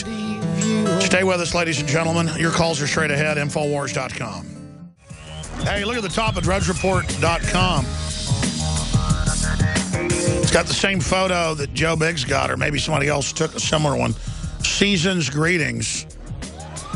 Ferguson businesses burned, police cars torched. That's the article. I'm trying to go to the article, but the stupid pop-up on the St. Louis Post-Dispatch shut it down. I tell you, even with Max now, they're just coming up with pop-ups that are just invincible, that are so incredibly annoying. We're going to be taking your phone calls here in just a moment. Missouri Lieutenant Governor Peter Kinder says National Guard was deployed in St. Louis but was told to stand down in Ferguson. He believes by the Obama administration. The mayor saying the same thing. Well, they're just waiting, Obama is, so then they can send them in when the public begs for the police state. But it has to get out of control first before that can be done. Or it may be worse than what they've done in the past. This is standard procedure to promote a police state. It may be worse than that. They may be wanting to stir it up all over the country as a destabilization program inside the United States to bring in even more tyranny and to become a political distraction from all the different things Obama is up to and what they are doing. Now, I've given the phone number out. The phone lines are loaded. I want to take your phone calls, and I want to get your take on this, but also, what is this diverting from? Because clearly it's distracting from a whole host of issues. But couldn't the race baiters at MSNBC or others pick a better poster person, a better poster child than Brown? Brown, from all the reports we've gotten, was a big oversized thug who liked to thug around and was, minutes before he was killed, shaking down the little shopkeeper, stealing some cigars. And people say, oh, big deal, you shouldn't die for that. Listen, you reckless drive, you're going to die. I mean, you go out and attack a cop and then run back and charge him again, you're going to get shot. And I'm not saying that's a good thing that he got shot and dead. I don't get off on a black guy being dead and I'm all, oh, right, shoot that black guy. That's not my view on this. But I reject the police state. I also reject the thug culture promoted by MTV and the rest of it as a political weapon. We're going to air a special, hard-hitting report on that at the bottom of the next hour. But right now, without further ado, I'm going to go to Clint. And then I'm going to go to Ben and Robert and Neil and Ken, one after the other. And as each person hangs up, that's your chance to call in, 800-259-9231. I'm predicting riots twice as big as what we saw last night. And I think it's a safe bet you will see some other events around the country. Hopefully, though, this will become a dud like the Trayvon Martin race baiting. Because what else does Obama have? The globalists are taking black people's future more than anybody else's. Their unemployment is at record levels, basically doubled under Obozo. And again, I call him Obozo. It's an ad hominem attack. He's no bozo at all. He's a corporate front man doing exactly what he was put in there to do, create division while the banksters rob this country and deindustrialize us and then play us off against each other while they're doing that. Clinton, Michigan, thanks for calling. You're on the air. What's your take on the situation? How you doing, Alex? Good, brother. Hey, well, first I want to say I think Brown was picked because he wasn't innocent. If they would have picked an innocent person to use, I think people would have rallied around the protesters and said, oh, this, I see why they're doing it. Now they pick a guy who clearly was it wrong in what he did, so therefore you don't have those people rallying around those protesters. But my question is all these, obviously it's clear as day that it's an inside job. You got people manipulating it all over the place. They picked 7 o'clock to air it and everything. But don't any of the local people that are involved in this see this, or are they in on it? Do you think they're in on it, or do you think they're just... We've talked to a lot of locals that day one said they're trying to create a riot and trying to create division. That's what most, the working black folks that we talk to down on the ground, you know, guys coming home from work with their John Deere hats on are mad. They don't like the media. They don't like what the police are doing, shooting reporters. But they also know the thugs are in there piggybacking on this and being protected, basically. I mean, again, they didn't go arrest folks shooting at the police because they were ordered to stand down. And what you raise about how they picked Brown, the media picked this case because they knew full well in the end it would be a winner for the establishment. You're absolutely right. Good to hear from you. Ben in St. Louis, the epicenter. What's your take on the situation? Well, I just wanted to say hello and thank you for taking my call. It's been a very interesting, you know, last few weeks, last few months here in St. Louis. I mean, nothing in my neighborhood got very interesting, but down in South City over at Grand, you know, they were smashing windows and, you know, committing crime and all that kind of stuff. But the one thing that has become abundantly clear to me over this entire situation is the importance that of the media and the role that the media plays in anything. You know, you just can't overstate that. You know, basically your guys being on the front lines, Joe and Jakari, have been doing a great job and have just blown this thing wide open. And I mean, obviously when you have the corporate controlled media, you know, figuring out which way they want the public to debate, framing the debate from the public, giving them one side or the other, you know, you eliminate any sort of chance to have a meaningful discussion about police tactics, you know, race relations, things like that. So, I mean, that's just the thing that has been my big takeaway from this, is just the importance of media and the role that they, you know, play when situations like this happen. I agree with what you're saying, and clearly making the decision.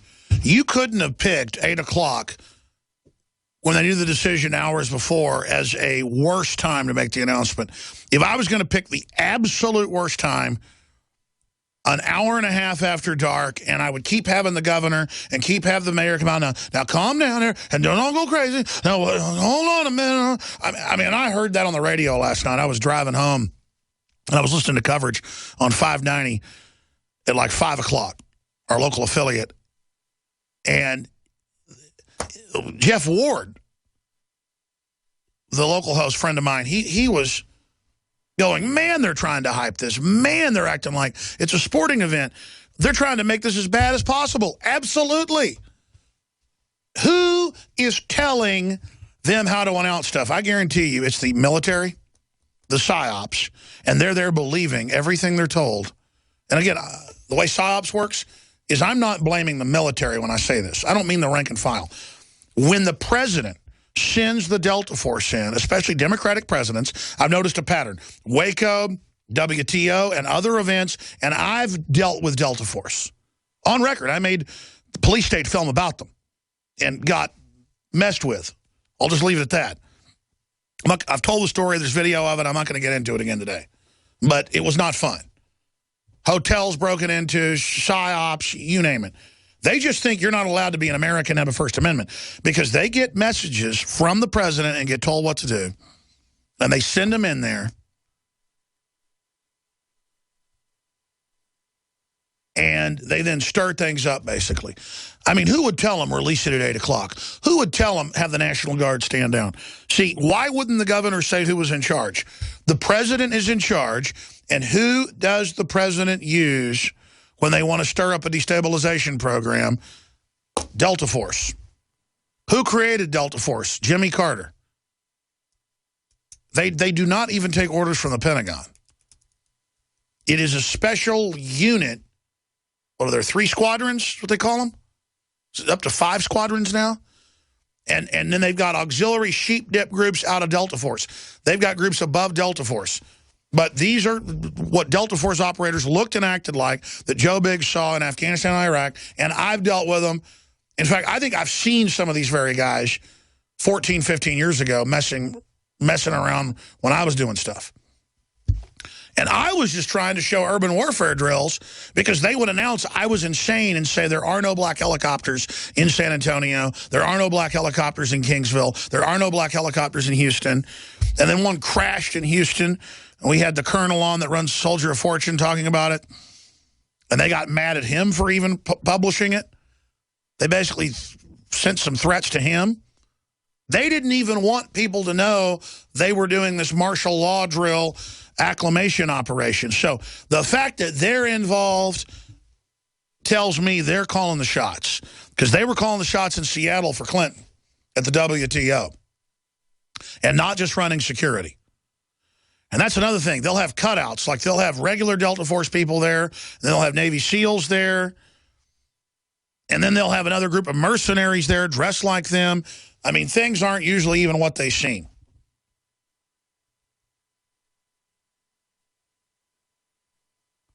Robert in Michigan, you're on the air. Thanks for holding. Hey, Alex, what's up, man? Worldwide broadcast, brother. What's going on? Not much. How you doing, man? Good. Thanks for calling.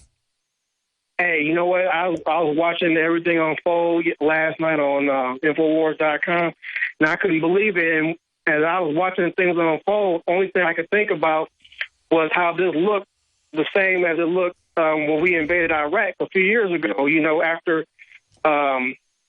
so long, just the chaos in the streets. And like you said, the military, the National Guard, they weren't at the hot zones. They were defending the more important properties like the malls, and they were just somewhere else. And just letting chaos happen, and then all of a sudden they started to matriculate to other cities. And that's right. They let people burn down a neighborhood of hardworking, mainly black people. They let the looters from out of town basically do that. And if they would have instantly pounced on and arrested or shot people shooting at them, which you're supposed to do, it would have stopped. But instead, they're letting it get out of hand. And look, this is a PSYOP period. Who do you think's pulling the strings? It's definitely the globalists, because, you know what, America is the last, bastion of hope for the world, from a biblical standpoint, from an economic standpoint, because the average man has a chance here in America. And, the fact that we have the First Amendment and the Second Amendment, which is under complete attack, once that goes out the window, then it's going to be all chaos. You know what I'm saying? And this is just another attack on the Constitution, because I'm really concerned about what's going to happen on December 24th when everyone's, get ready for the Christmas holiday, and then they're going to have some kind of UN treaties, outbanning guns, weapons. I mean, I live in Detroit. It's obviously the most dangerous city in the world, but, I take comfort in having protection, be able to protect my family and my home. The police chief, every real police officer says, hey, we really can't help you. They can't. There's no way they can get here fast. That's right. And for the first time in years, the crime rates dropped because the police said, go get guns. And all these liberals went, get guns. They went, got guns, took classes. A few dozen criminals get shot in home invasions. Suddenly, they're not carjacking as much. Suddenly, they're not home invading as much. That's the answer. And remember the last 6 months, New York Times, everybody, Washington Post, we're a police state. We don't need armored vehicles. Well, now with them getting shot at, we do need armored vehicles. See, you can see the PSYOP, but the PSYOP goes further. They want us to now see the police as our enemy through all of this, instead of realizing they're being PSYOPed more than we are, and on average, they know what's going on more than the general public does. The average cops understand they're being ordered to stand down. They know this is a PSYOP. They know that there's a cover-up on where the orders are coming from. Great to hear from you, Robert, in Michigan. Great points. Let's talk to Neil in Pennsylvania. Neil, you're on the air. Hey, what's going on, Alex? Good to have you here. Go ahead. Quick question about wondering if how they're bringing in when martial law is going to start in Ferguson, obviously. Do you think with them having all these big protests going on across the country that it's just a easy way to throw the martial law in around the country? Well, look, the Occupy Wall Street movement was funded by Soros, was funded by a bunch of globalists, but they left it open-ended at first to try to get good people to join it with legitimate beefs against corruption on Wall Street and insider trading and bid rigging and all the rest of it. This is being done at a key time as a beta test, just like Obama said Ebola. was a, beta test case for a more serious airborne thing in the future. They don't let a good crisis go to waste. They are studying this. They are testing this. They are manipulating this. And yes, they are certainly trying to see if they can control it. But as soon as they couldn't get Occupy to do what they wanted, 36 cities in one night, the feds ordered police to arrest them. They had FBI sniper teams. It was declassified, aiming guns. Well, it wasn't declassified. WikiLeaks released it, excuse me. Prepared to kill the Occupy leaders. So they were doing that to see if cops could be briefed on, by the way, we're going to kill peaceful leaders. So see, it's all about seeing what they can get cops to do, seeing what they can get FBI to do, seeing what they can get Delta Force to do. And they put Delta Force in charge because Delta Force will do anything they're ordered to do. They read Machiavelli. They're taught end justifies the means. They're taught all this squirrely stuff. And so they think it's normal. I mean, I'll be quite honest with you, folks. All it would take would be a few people to start shooting some guns to get other people to start doing it as well. And what do you think? Copycat. Yeah, that would definitely start that up. I was watching the live feed last night, and I was wondering about how Joe Biggs had the cops out in the regular clothes and stuff right in front of him. He was kind of whispering it, pointing it out. Any sign of the Kraft International boys up there, like from the Boston bombing? Well, they were wearing the hats, the Punisher hats, and the uniform of Kraft. And I know I walked into a facility, a restaurant, and there was a Kraft guy in there, and he got up and left when he saw me. I don't know, why are you wearing a Kraft shirt, man? Anyways, I don't think Kraft was involved, but they were definitely, people dressed like them were definitely there, probably as decoys. By the way, something really just clicked. We're going to talk about when we come back from break. There are now protesters going to the White House en masse over the Ferguson shooting. We're going to break this down. I remember hearing this last night, but then when I saw the video just now, again, we simulcast video, not just audio for radio listeners, at Infowars.com/show. There's a free feed every day. Ferguson protesters gather at White House as Darren Wilson cleared, and it looks like thousands of people, it looks like, just gathered, predominantly black, but a lot of white folks, and they show up demanding justice. Is it right to rebel? A bunch of Democratic Party groups. Darren Wilson murdered Mike Brown. No, he didn't. Grand jury heard all the black witnesses. Black Lives Matter. Stop racist police terror. Do you people understand that 52% of black people since 1973 were killed before they were born? Do you understand that fluoride has double the effect on black males it has on anybody else? Do you realize that you are under attack, so is everybody else, by the globalists? But when the media says it's time to go protest, let's go protest about Brown, who's about the worst poster child to be against police brutality you could ever have. A big thug, the evidence shows. Whacked out of his mind. The grand jury witnesses said he was acting like a demon. He was crazed. God knows what was going on.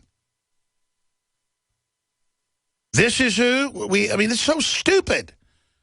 All fighting with each other, going to Obama, begging him to do something. He took your jobs. Black unemployment went from 7% to 15%. Do the math. That's more than doubled since he got in office. Other unemployment didn't go that bad. You go and you beg to Obama, and they may have the Justice Department come down and indict the cop. Which, again, federalization. I'm going to go to Ken in South Carolina and Rick and Dan and James and Chris and everybody else as soon as we start the next hour. We did pretty good taking a lot of calls, but I'm really going to move quick when we start the next hour. And then we'll go through some of the latest developments on this front. But if people are already demonstrating by the thousands in front of the White House, by the way, you don't get a permit usually to demonstrate in front of the White House. They arrest you. Even liberal groups, they arrest you. Pro-gun groups, you can forget it. I've been there 200 yards away, and they tell me don't videotape. On video, the Secret Service on bikes and uniforms. But now, thousands want to show up at night with their signs already printed out by these Democratic Party groups. PSLweb.org. And you can see the handwriting on the so-called handmade ones. I've been to UN events and things and covered them. They'll have a whole stack of fake signs made up that look different. I'm going to throw up at this point. I'm looking at a Washington Times article. What this signifies, liberation. It's basically like a communist group. Oh, my gosh. About the PSL. The Socialist Liberation Newspaper. Oh, my God. Help me. Oh, my God. Who wants violent revolution? The communist. Who wants an overthrow? Who wants to get stuff going? But above that, the globalists fund communists. Why would the biggest banks fund communist stuff? Because they want the destabilization and then be able to come in and crush it. I'm telling you, if they'll do this here, it means they're planning to move nationwide to stir stuff up. The White House is definitely fanning the flames, definitely behind this. Third hour coming up. PrisonPlanet.tv, nightly news tonight, 7 o'clock. Third hour coming up. Protester has phone stolen while live streaming. MSNBC anchor chased off by gunfire. Fox reporter in Ferguson attacked, camera stolen. I mean, you got demonstrators being robbed by thugs. It's just a free-for-all of criminal scumdom meant to demonize the First Amendment. That's why they're being protected. Will they let it go 2 or 3 nights? Let the rioting go through Thanksgiving before the feds do something? There'll be no investigation of who was in charge. There'll be no investigation of why it's allowed to get out of hand. Our reporters will be investigating, though, and that's why they better watch it once the police move. Because the police are being nice to the reporters now, only because that's their orders in this phase of the PSYOP. As soon as they're ready to move, they'll start attacking reporters again, I predict. Ken in South Carolina, thanks for holding. You're on the air. Welcome. Hey, Alex. Really glad that you've had the foresight to use the money that we give you as supporters to send Jakari and Joe out there on the front lines, because we don't have to listen to the lies of CNN and the Fox. We can analyze the raw footage ourselves as it happens. Well, thank you, sir. That's our goal. That's why we have the sponsors. That's why we have the products, is so we can build good studios, so we can dress nice, so we can send out good investigative journalists, so we can try to bring you live 6-hour feeds so you can make a decision. Thank you. Go ahead. And that's the thing. For the folks that weren't watching, because I watched the whole thing live, I really appreciate Joe and Jakari getting that footage the way they did. I want to point out first, let's get this out of the way, Alex. As you know, if George Zimmerman had to defend himself in court with his own personal resources in a case where the law enforcement did not want to charge him, this officer, right or wrong, could have been charged by the state, guilty or not, and gone through the process and kept everything transparent, and this could have been de-escalated. Number two, as a fire chief, arson is a difficult thing. You can't just torch a building in 5 minutes. And when Jakari and Joe were down the block, when they left the main scene, they went down the block when the building was on fire. Those firefighters cutting the doors were trying to breach ahead of the fire. So even they were surprised at the rate at which that fire was going through that building, and they thought they could get ahead of it, but they didn't. That was a major, for folks that didn't see, we're talking about a huge warehouse building, and unless they insulated with paper, I don't see how that building went quite as fast as it did. The fire department pre-planned, so they would have known if there was something hazmat. And if it was a matchstick house, they would have stayed outside. They wouldn't have been breaching, making entry. The officers have to be defended. The line officers pulled those men out because the police department refused to give them support and defense. And those firefighters would lay down their lives for their community. So the firefighters are not to be blamed, and those officers aren't, because they're responsible for every firefighter under their command, and they know those guys would not have backed off. But that's right. I should have gone to you earlier, and I want to hold you over. Do this. I want to come back at the start of the next segment and have you start over, because I saw on screen, Ken, quote, firefighter. Are you currently a firefighter, or are you saying you're a fire chief?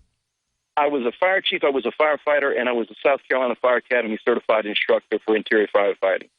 I have over 500, if not 700 calls under my belt, over 13 years combined service in the fire service, and I did carry a badge and gun in South Carolina for a short period as an LEO.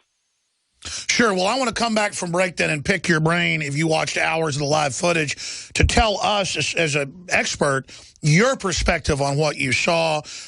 Because I'm here just trying to brainstorm with the public, brainstorm with my reporters, try to figure out exactly what's happening. I see Obama clearly in control of the guard, having them stand down, having the announcement at 8 o'clock at night, the perfect time, having the police stand down.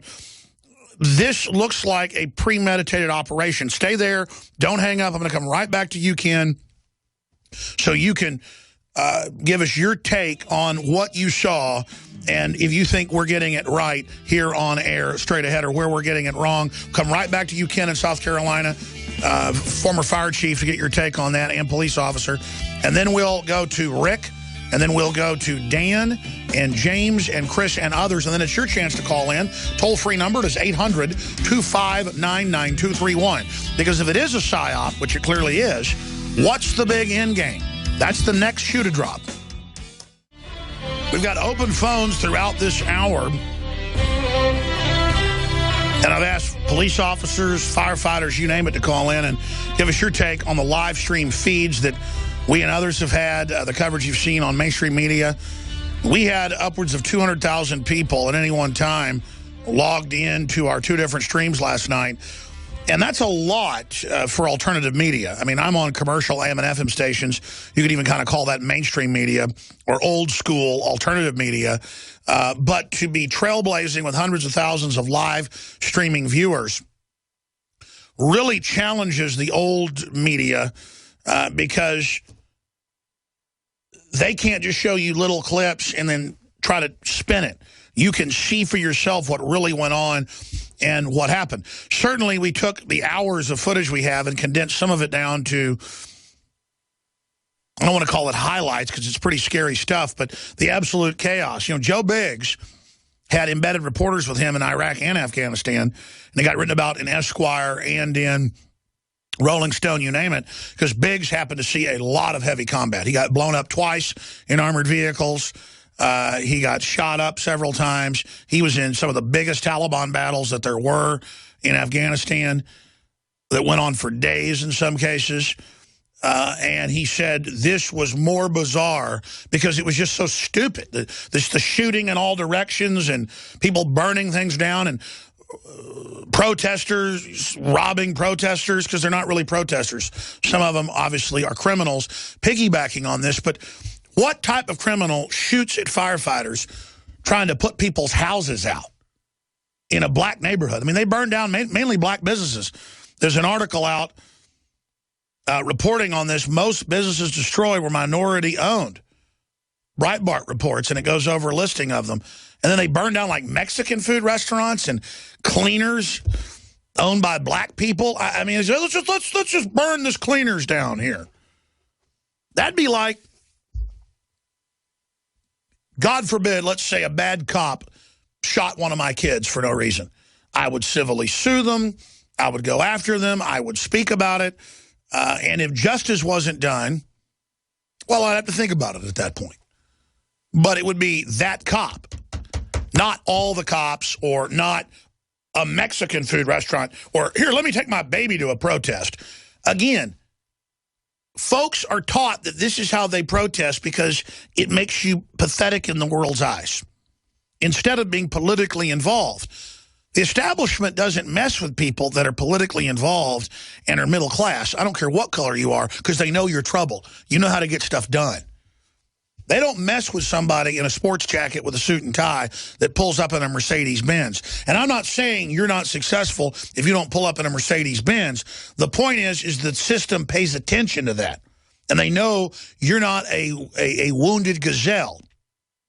Even if you're looking at the system as purely predatory, the system has predatory sectors in it, veins in it, and there's an attempt to make the system predatory across the board. That's globalism. That's tyranny.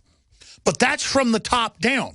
We need to politically target the progenitors, the kingpins, the mafia dons, the globalists that are setting the social engineering system.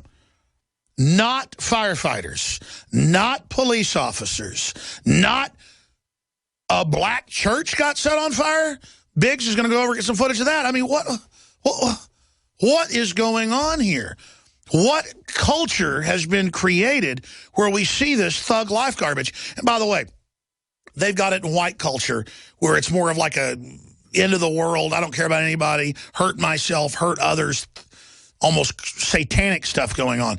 This is happening in the youth. It's being pushed in the culture, and it's part of the societal sickness. Now, I'm going to shut up and go to Ken and others. Ken called in earlier, but we went to break, so I want him to recap. He's been a police officer. He's also 13 years as a firefighter and a police chief, a fire chief, and he's moved on to other lines of work now. But he was breaking down what he saw in our live streams and some of the HD footage of where the firefighters are getting shot at and get ordered to be pulled out. And bullets are literally bouncing off of the armored vehicles and hitting the fire trucks. Just like we saw in 1992 in L.A., people shooting at the fire trucks. And we had 2 officers that were shot last night, you name it. When this will only create massive enmity now in the community, massive distrust, massive problems. And the larger question is, why did Obama order a stand down of the National Guard when the governor had said they would be energetic and aggressive?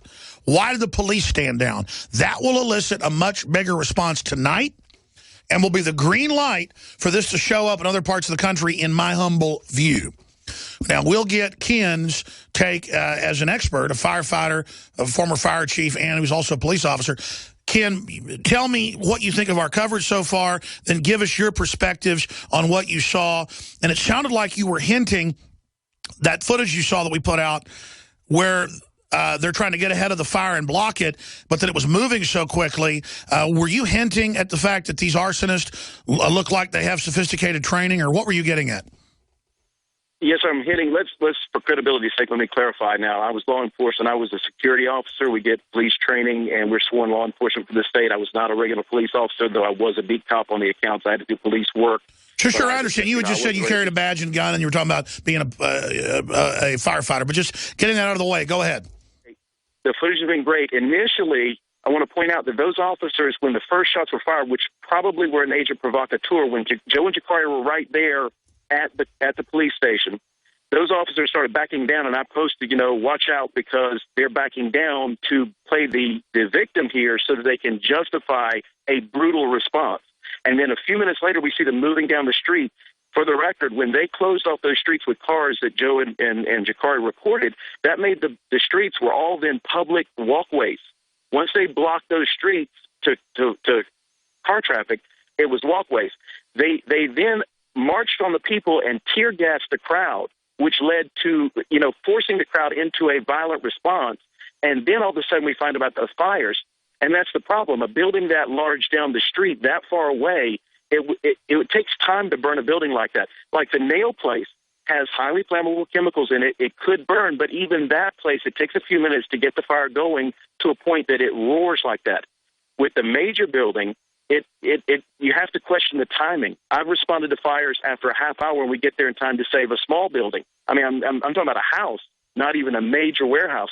So unless that insulation was in there, those guys pre-planned their building. So if there was something dangerous in there and they thought it was going to burn quickly and collapse, like the major fire that happened in Georgetown, South Carolina recently, where our firefighters didn't go in because they knew ahead of time, don't go in. If it catches fire, surround and drown. With this, they did a surround and drown on the front, but they began cutting in, breaching as though they could get ahead of the fire. So they were not anticipating that fire could sweep that entire building the way it did. So and the other thing is, Alex, we always teach, watch the crowd in a potential arson situation. Now, we know this is arson, whether or not it's an agent provocateur, whether it's not, whether it's outside, whether it's Delta Force, black helicopters, I don't care. Whoever burned it, did it, it was arson.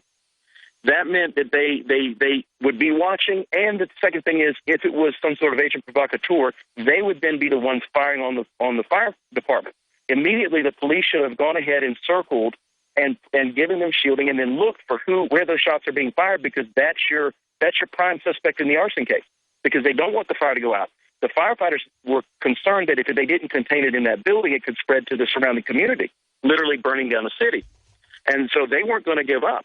But that's what begs the question is how buildings like these burn that fast, because it takes planning, you know, to make sure a building goes up in flames. I've seen a building burn that I suspected that it was allowed to burn, and it took 2 hours to burn it down. And we're talking about lumber burning, you know, and paint company, and it took hours to burn. Sure, unless it's really dry and there's 80-mile-an-hour winds. I guess those are some of the only fires that can really go quick unless it's an old tinderbox house. I'm not a firefighter like you, but I absolutely hear what you're saying.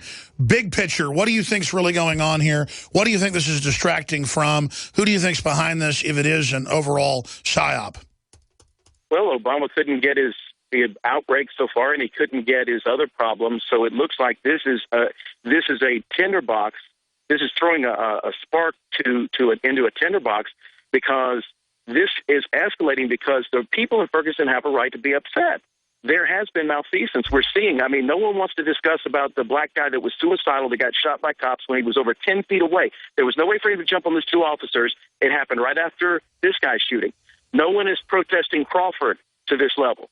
So they're provoking this because there was sufficient manpower to have gotten the instigators and the provocateurs. When the people were in the street and they were protesting peaceably, even though there might have been gunfire, there was nobody in the crowd. Alex, when you dump a mag into a crowd, you expect multiple casualties. There weren't multiple casualties at the first firing. The black gentleman standing next to Joe last night was cussing at the cops and taunting them, but he would not fire first. He said, hey, if you shoot at us and you kill anybody else, we'll shoot back. And that's what people need to look at. The locals were saying, hey, this has got to stop. This shoot first mentality has got to stop. But if you shoot us, we'll shoot back. They were not being provocative or firing at the police officers. So it calls into question who was doing the shooting. And the people in the street were not shooting. They were kneeling, some of them, in a peaceful protest like Tiananmen Square. And the response was to tear gas the crowd. It's a myth that you can do riot control, Alex. You can't control a crowd. They can tear you apart. I've got a friend that was a veteran in Korea, and when the human wave attacks started in Korea, they slaughtered them wholesale. They couldn't stop the human wave attacks. If that crowd had wanted those police officers, they could have had them. They were being peaceable. But to attack the crowd with violence is to provoke the people, because the next step, when they can't get justice, they feel they have been wrong, is violence. When the people can't get the justice, then they get angry. And as Joe already pointed out, that cell phone store could have been defended. The guys had ballistic shields, they had body armor, and they had cover behind vehicles. They could have stopped the looting of the close-by stores. Absolutely. Look, if they had pounced on people, the criminals, immediately, they'd have been heroes. All this would have got shut down. That's 101. Great call. Great perspective. Thank you, Ken. We'll come back with Dan and others that are patiently holding. Stay with us. I'm Alex Jones. We're here Monday through Friday, 11 a.m. to 2 p.m. Central. Back weeknights, 7 o'clock Central. And back Sundays, 4 to 6 p.m. Central. I'll be here live this coming next Sunday, 4 to 6 p.m. Central. I think I'm going to take off Thursday and Friday to be with family. But if all Hades is breaking loose and these riots spread around the country, I or David Knight or some of the other crew will be in here with special reports, live on the radio, and live on the nightly news. In fact, we'll have continual coverage and commentary. Jakari and Biggs are going to be there as well, covering what's unfolding. And we'll have live streams at the top of Infowars.com tonight. I guess the headline will be live feed of Ferguson War Zone, because that's what it is. All right, let's go through a bunch of your calls, and I've got other breaking news. Obamacare architect Gruber set to testify at December House hearing. Good. Drag him in. That's just some of the news we've got coming up. Right now, let's go to Dan in Texas. Thanks for holding. Hi, Alex. Good afternoon. Go ahead. Thank you. All right, Alex, as I was listening to the show today and watching the live feed last night, it just occurred to me, what if we could, like the InfoWarriors, could show that there's still some hope on the light in the world and help, maybe a little fund to help not rebuild the city. I mean, that's overcoming too much.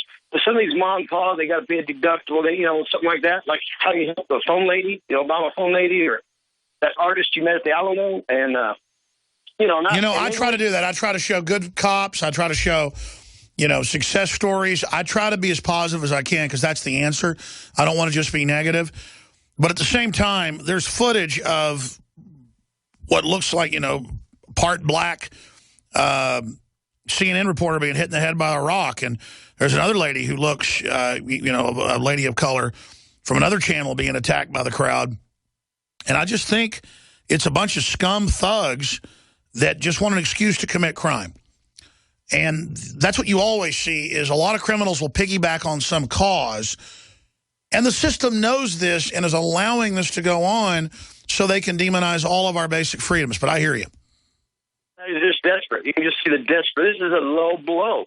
This isn't something up there at the 9/11 type thing. This is so low that this is a last-ditch effort. And I agree. And why would Delta Force? I'm not saying they've done this, but they've done it before in Seattle, and they killed the folks at Waco. They're the ones came out in congressional testimony. People don't say there's a mystery of Waco. There's no mystery. Delta Force was there. They were the ones behind the Bradley fighting vehicles, doing the infantry maneuvers. They were the ones that shot the people as they were trying to get out the back.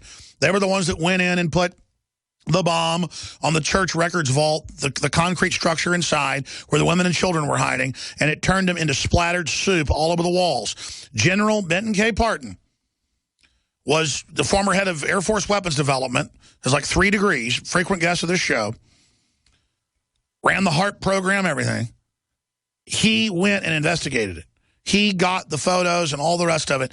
The people were unburned. They were soup.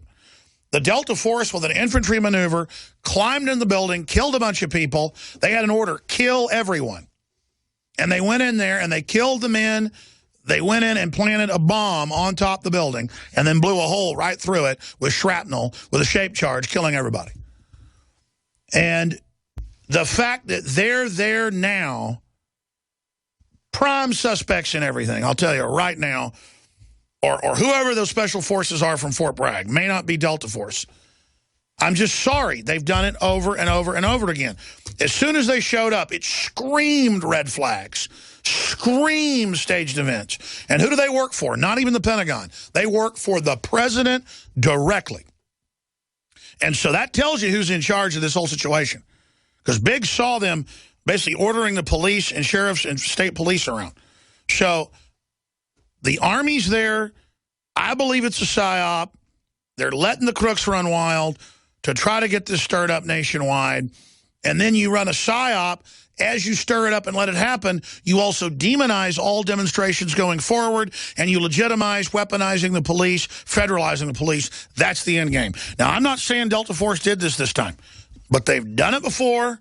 They did it in Seattle. So I'm saying this is suspicious. What do you say? I'm not going to go to calls because I'm going to break the short segment. Long segment coming up. I'm going right to James and then Chris and Jeff and Boris and others. 800-259-9231. 800-259-9231. We got Boris in Arizona listening or watching on his Roku. Yeah, you can see the show on Roku and Boxy and 100 other platforms, literally. I can't keep track of them all.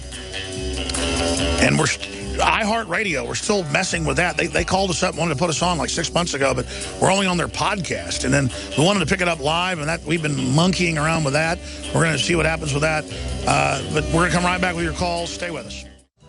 We're going right back to your phone calls. Then we have this special report where the real Rick Ross calls out the gangsters. And this is a perfect time to play this. We've had this report ready for about a week, but I want to premiere it here on the radio and have the video linked up on Infowars.com because this is, first billionaire, ghetto drug dealer for the CIA. He's repented of it decades ago, went public about what happened. They kept his sentence a lot longer because he stood up against the system. Rick Ross.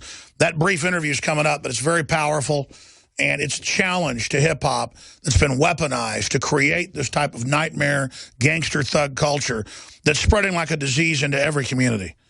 It is weaponized media on record. That's coming up here, and then we'll go back to your phone calls, but I'm going to calls here in a moment first.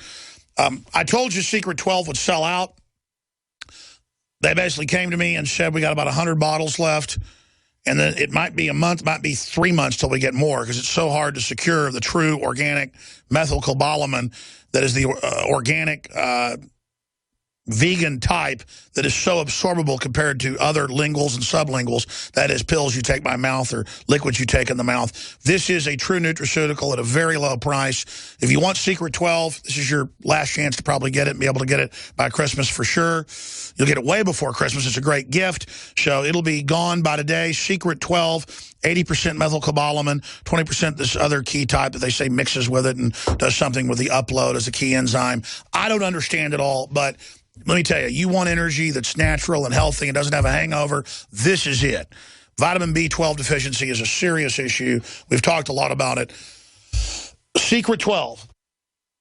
InfoWarsLife.com or 888-253-3139. And we were out of this for, I don't know, 2-3 months. Super high-quality colloidal silver, silver bullet. I don't normally take silver just on a daily basis, but I've been taking it, obviously, going into the winter with all these super bugs and the rest of it, because I believe, and the evidence shows, it's going to really give me a leg up against a lot of these resistant bacteria and the rest of it. That's what I'm personally doing, what my family's doing. When I couldn't get rid of stuff with antibiotics back in January, it had killed 3 family members. I just chugged several bottles of it. I'm not saying you should do that. Consult your physician. Too much silver, if you drank like 5 bottles a week for a couple of years, your nose might turn blue. I mean, I'm not kidding. I mean, it's serious business, though. And people have known this for thousands of years. Silver bullet, at current sales rates, it'll be gone in a week. And then it'll take months to get it again. And this is, from our research, the best colloidal silver out there. InfoWarsLife.com or 888-253-3139. It lasts for years. It's a great gift to give. Tell folks, hey, here's some silver. Look into it. Topical, antiseptic, antibiotic, you name it. Topical, bare minimum. It's known to be one of the only things effective against all this flesh-eating garbage and the rest of it now. So InfoWarsLife.com. or InfoWarsStore.com or 888-253-3139. And again, the Secret 12 that I'm so proud of, that is going to be gone. More successful than we even thought it would be. We did a pretty big run of it for our first run. So again, InfoWarsLife.com or 888-253-3139. Your purchases supports us having reporters spend 8, 9 days, 10 days, it'll be in Ferguson. It supports us sending people to Bilderberg. It supports us sending folks to the border. We're building a real news organization here. With all of our great crew and writers and researchers, that takes a lot of money. So we don't take taxpayer money like MSNBC or things like NPR. We get it by selling pro-gun T-shirts or Made in America George Washington belt buckles or Molon Labe. And just so many other products that we think are cool, and you've agreed and supported us. So thank you. We're all in this together. Please support our local AM and FM affiliates as well. Become sponsors, support the sponsors, let the station know. I haven't even plugged this yet because I'm going to do a TV ad for it, a radio ad. We sold out of 2 forms of the Molon Labe. We only print 500 of each, made in America. Well, they're forged, of brass. One of them's nickel covered. Those are a little bit more expensive. We have limited edition. These are only 500 of each. We have a Molon Labe with an M16 belt buckle and a Molon Labe 50 cal Centurion, or actually it's a Greek Spartan. Those are now available. You notice we sold out of the camouflage shirts that I basically came up with a design for. We sold out of so many. We will sell out very quickly of the new limited edition Molon Labe belt buckles, 500 of each, InfoWarsStore.com or MadeIn1776.com. This company is out on the West Coast, Oregon, and it is a veteran-owned operation that hires veterans. And you notice the other group, we started selling the Navy SEAL-made bottle breacher 50 cals. Now that won the Shark Tank and got funded. They're too cool to come on with us. I don't even care. Whatever. The point is we bring you really cool stuff. We still sell the bottle breachers as well. InfoWarsStore.com. I'm going to stop ranting. I just saw the belt buckles up. I knew they came in last week, and I just saw them and said, okay, I guess I'll plug those are in. And that's how we fund the operation. Let's go to James in California. Thanks for holding. Hey, Alex, can you hear me okay? Yes, sir. Thank you for putting up with me. Go ahead. No worries, dude. Your rants are amazing. Oh, come on. I have a few points I'd like to go over real quick, if that's cool. Go ahead, brother. All right. First of all, fantastic show. You're promoting it amazingly well. News organization, everything. I'd like to talk with a guest, so please have a conversation with me. Ferguson, they have a lot of things they need to do. You're right. They have a lot of conflict on both sides. The police, the rioters, they're both using this in a way to push an agenda. You're right, 100%. Well, I don't think the police are. The politicians commanding the police are. Yeah, I agree, 100%. All of these callers that you're having are fantastic. They're touching on these things. We don't know who's doing what, but there's clearly an agenda being pushed on both sides. Everybody can see that, right? Yes, and my agenda is live in a free country.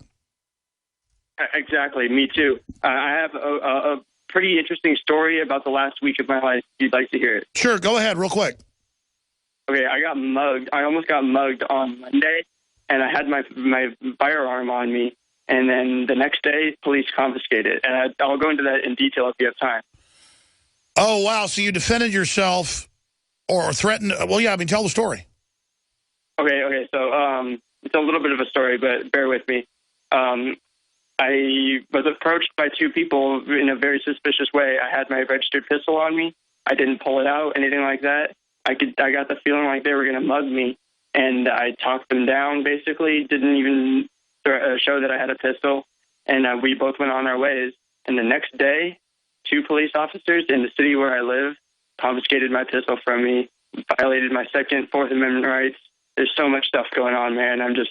Yeah, well, California has a soft, cold war against guns. Even Bloomberg had the headline, confiscation begins. They're taking them from veterans, you name it. And so what were these people like, hey, nice watch, why don't you give it to me? Or, I mean, was it that kind of soft mugging that you see so much? Or describe what you did. I mean, how did they back down? Did you tell them you had a gun? No, I didn't. These guys were like 18, 19, I estimate, maybe Hispanic mix. They look like they're a bunch of wannabe thugs from the area, you know what I mean? They come up to me and like, hey, what are you posted up here for? I'm like, it's none of your business. Why are you asking? And all this stuff. And they got really confrontational. And I tried to cool it down, didn't go for my pistol, but I had it ready and talked them both down, and they walked away. That's pretty much how it went. Now, I mean, you say they confiscated it. Have they opened an investigation? Did they just say, give me your gun? Okay, so I'm sitting in my car, and they come up on me real quick. I need to get out of the car. My pistol's on my hip. And I comply.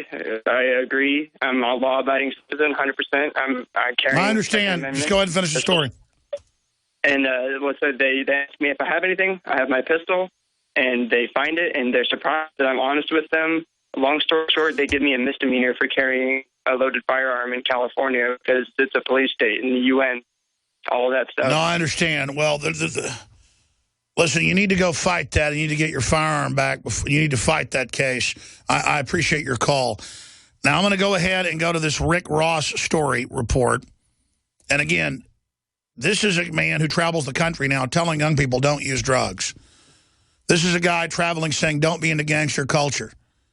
This is a guy exposing gangster rap who is an icon in that whole culture. He never asked to be. They made him one. One of the top rappers took his identity, calls himself Rick Ross. So he's reaching out to Rick Ross saying you could save tens of millions of people. You could try to turn this around. They've weaponized it. Just like the CIA admits they infiltrated rock and roll to create rebellion. Now they've done this with hip-hop. They've gangsterized it. They've weaponized it worldwide. Here is Rick Ross's special report. We're going to have it reposted to Infowars.com right now in the tile section. We're going to tweet it out, and I want everybody to tweet it at the fake Rick Ross. And so we'll have his Twitter up there. I'll have Lewis put it out on The Real Alex Jones on Twitter in the next 20 minutes. Send this as a Twitter bomb at the fake Rick Ross, his record label, and others with the hashtag that we're going to create and we'll have in the next segment to try to bring attention to this. Let's go ahead and roll that special report, and we'll skip this network break.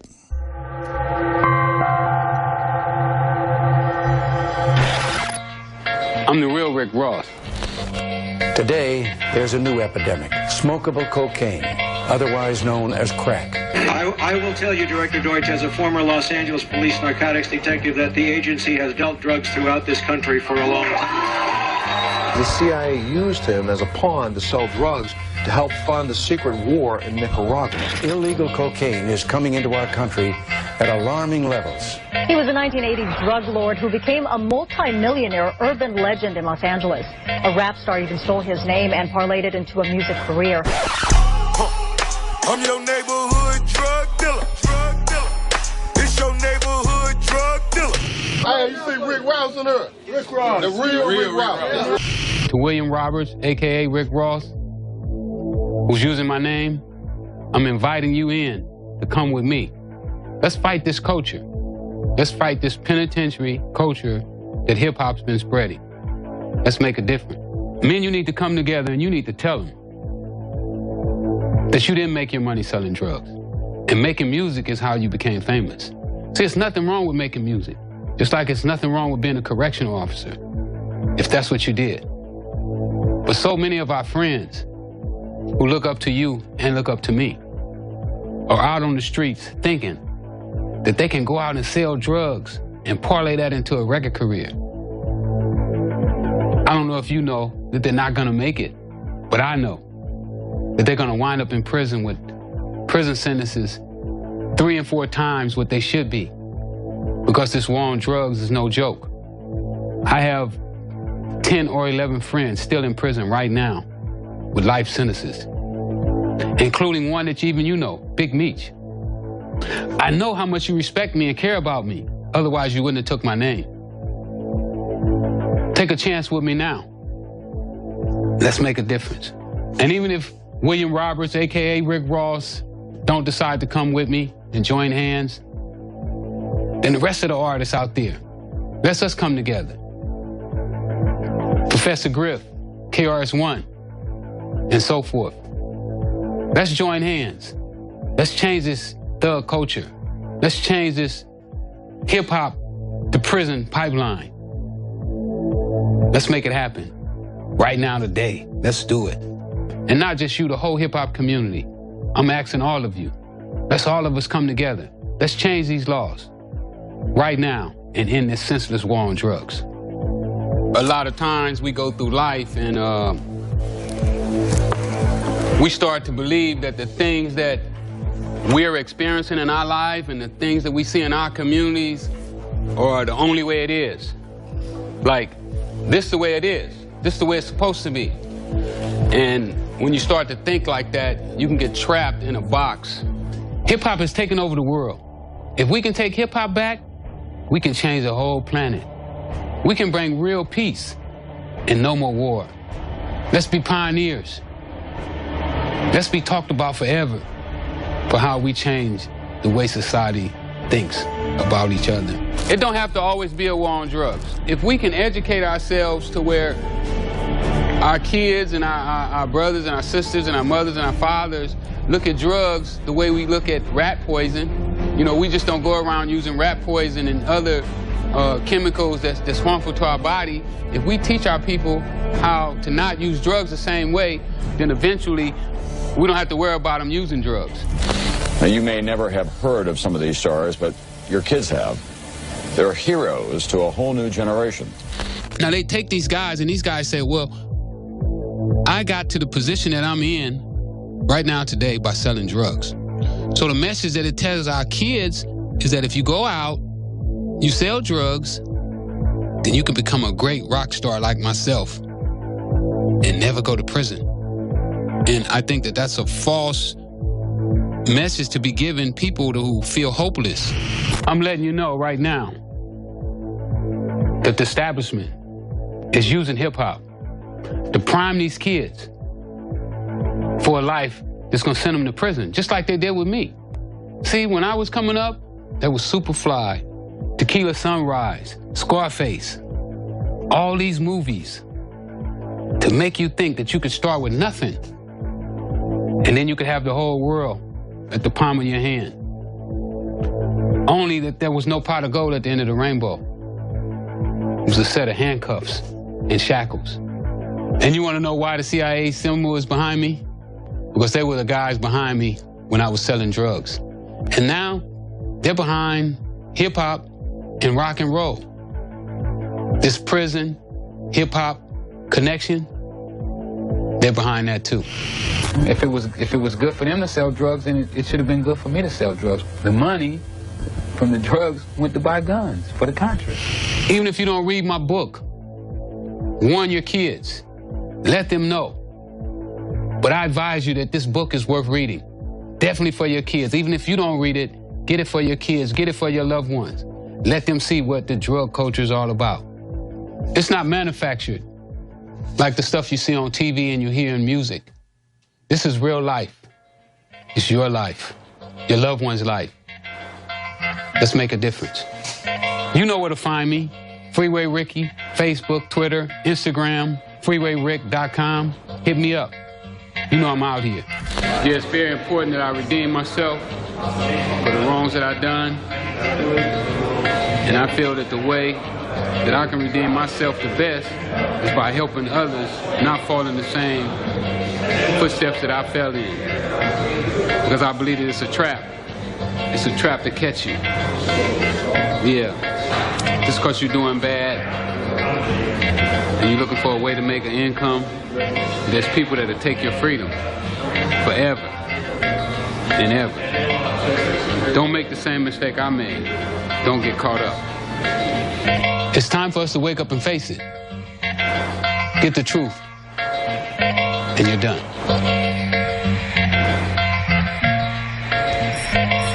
Well, that's an extremely powerful little 7-8 minute investigative report.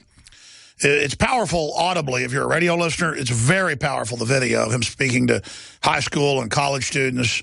Just while he was here in Texas, Josh Owens shot all those pieces with Rob Dew helping some and traveled around Texas for 4 or 5 days with Rick Ross. Josh Owens has been here less than a year now from the Carolinas and is just doing a fabulous job. There's so many people behind the scenes here at InfoWars like Josh Owens, who's been shot at by the rubber bullets and been at the whole standoff with the Bundys. I mean, our reporters really are like wartime reporters now. And our camera people. This is not a joke. This is not a game. But I used to go out in the field a lot more than I do now because I have to literally be here and make the decisions and run things like a general. Doesn't mean I didn't spend years out there as a private, right up through a sergeant, you know, right up to general, basically, in the info war in our own sector. The reason I don't go out in public a lot is there's no amount of security, folks, that will stop the stuff they've already tried. I don't want to be dramatic here, but it's real bad. Anybody wants to wonder what's really going on or how real this is, believe me, it's real. Believe me. And that's another reason that I know that there's a mix of people in the system.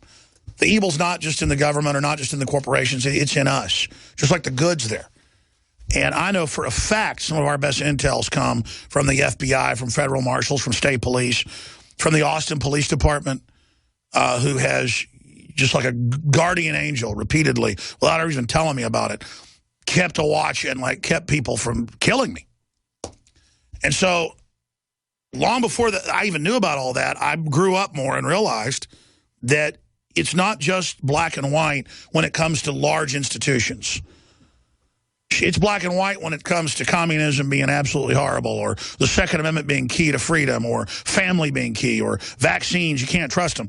But when it comes to just saying black people are all gangbanging criminals, or cops are all scum, or it's all about dividing us, and it's coming together with good, wholesome messages that are truthful. You're not going to keep people off drugs telling them that'll kill you the first time you try it, blah, blah, blah. You know, you teach them, hey, it's being shipped in by foreign banks that run the government at the top. They're doing it to make slavery legal in the modern time. Don't be part of it. But see, instead, the media can manipulate the inner city as its practice ground and have folks burn down their own neighborhood. And it's sad. It doesn't make me feel good to be able to look at a group of people who've been manipulated and watch them fall down and then feel good about myself that I'm not part of that, quote, group. I'm a human being. I'm part of that group. That's why folks are always sending me anti-Semitic stuff and saying they want to kill me and I'm Jewish and all this stuff. I go, you know what? I am Jewish. You bet I'm Jewish. You bet I am. Of course, I'm not Jewish. But you know what? You want to use that as a slang, as some kind of evil thing, because I'm not anti-Semitic? Like that makes you better than me because you just want to call me using the pejorative or kike or whatever. I take it as a badge of honor that I'm more attacked by white supremacists than anybody in the world when you go online. You can see the aggregates on Google searches. It's Alex Jones.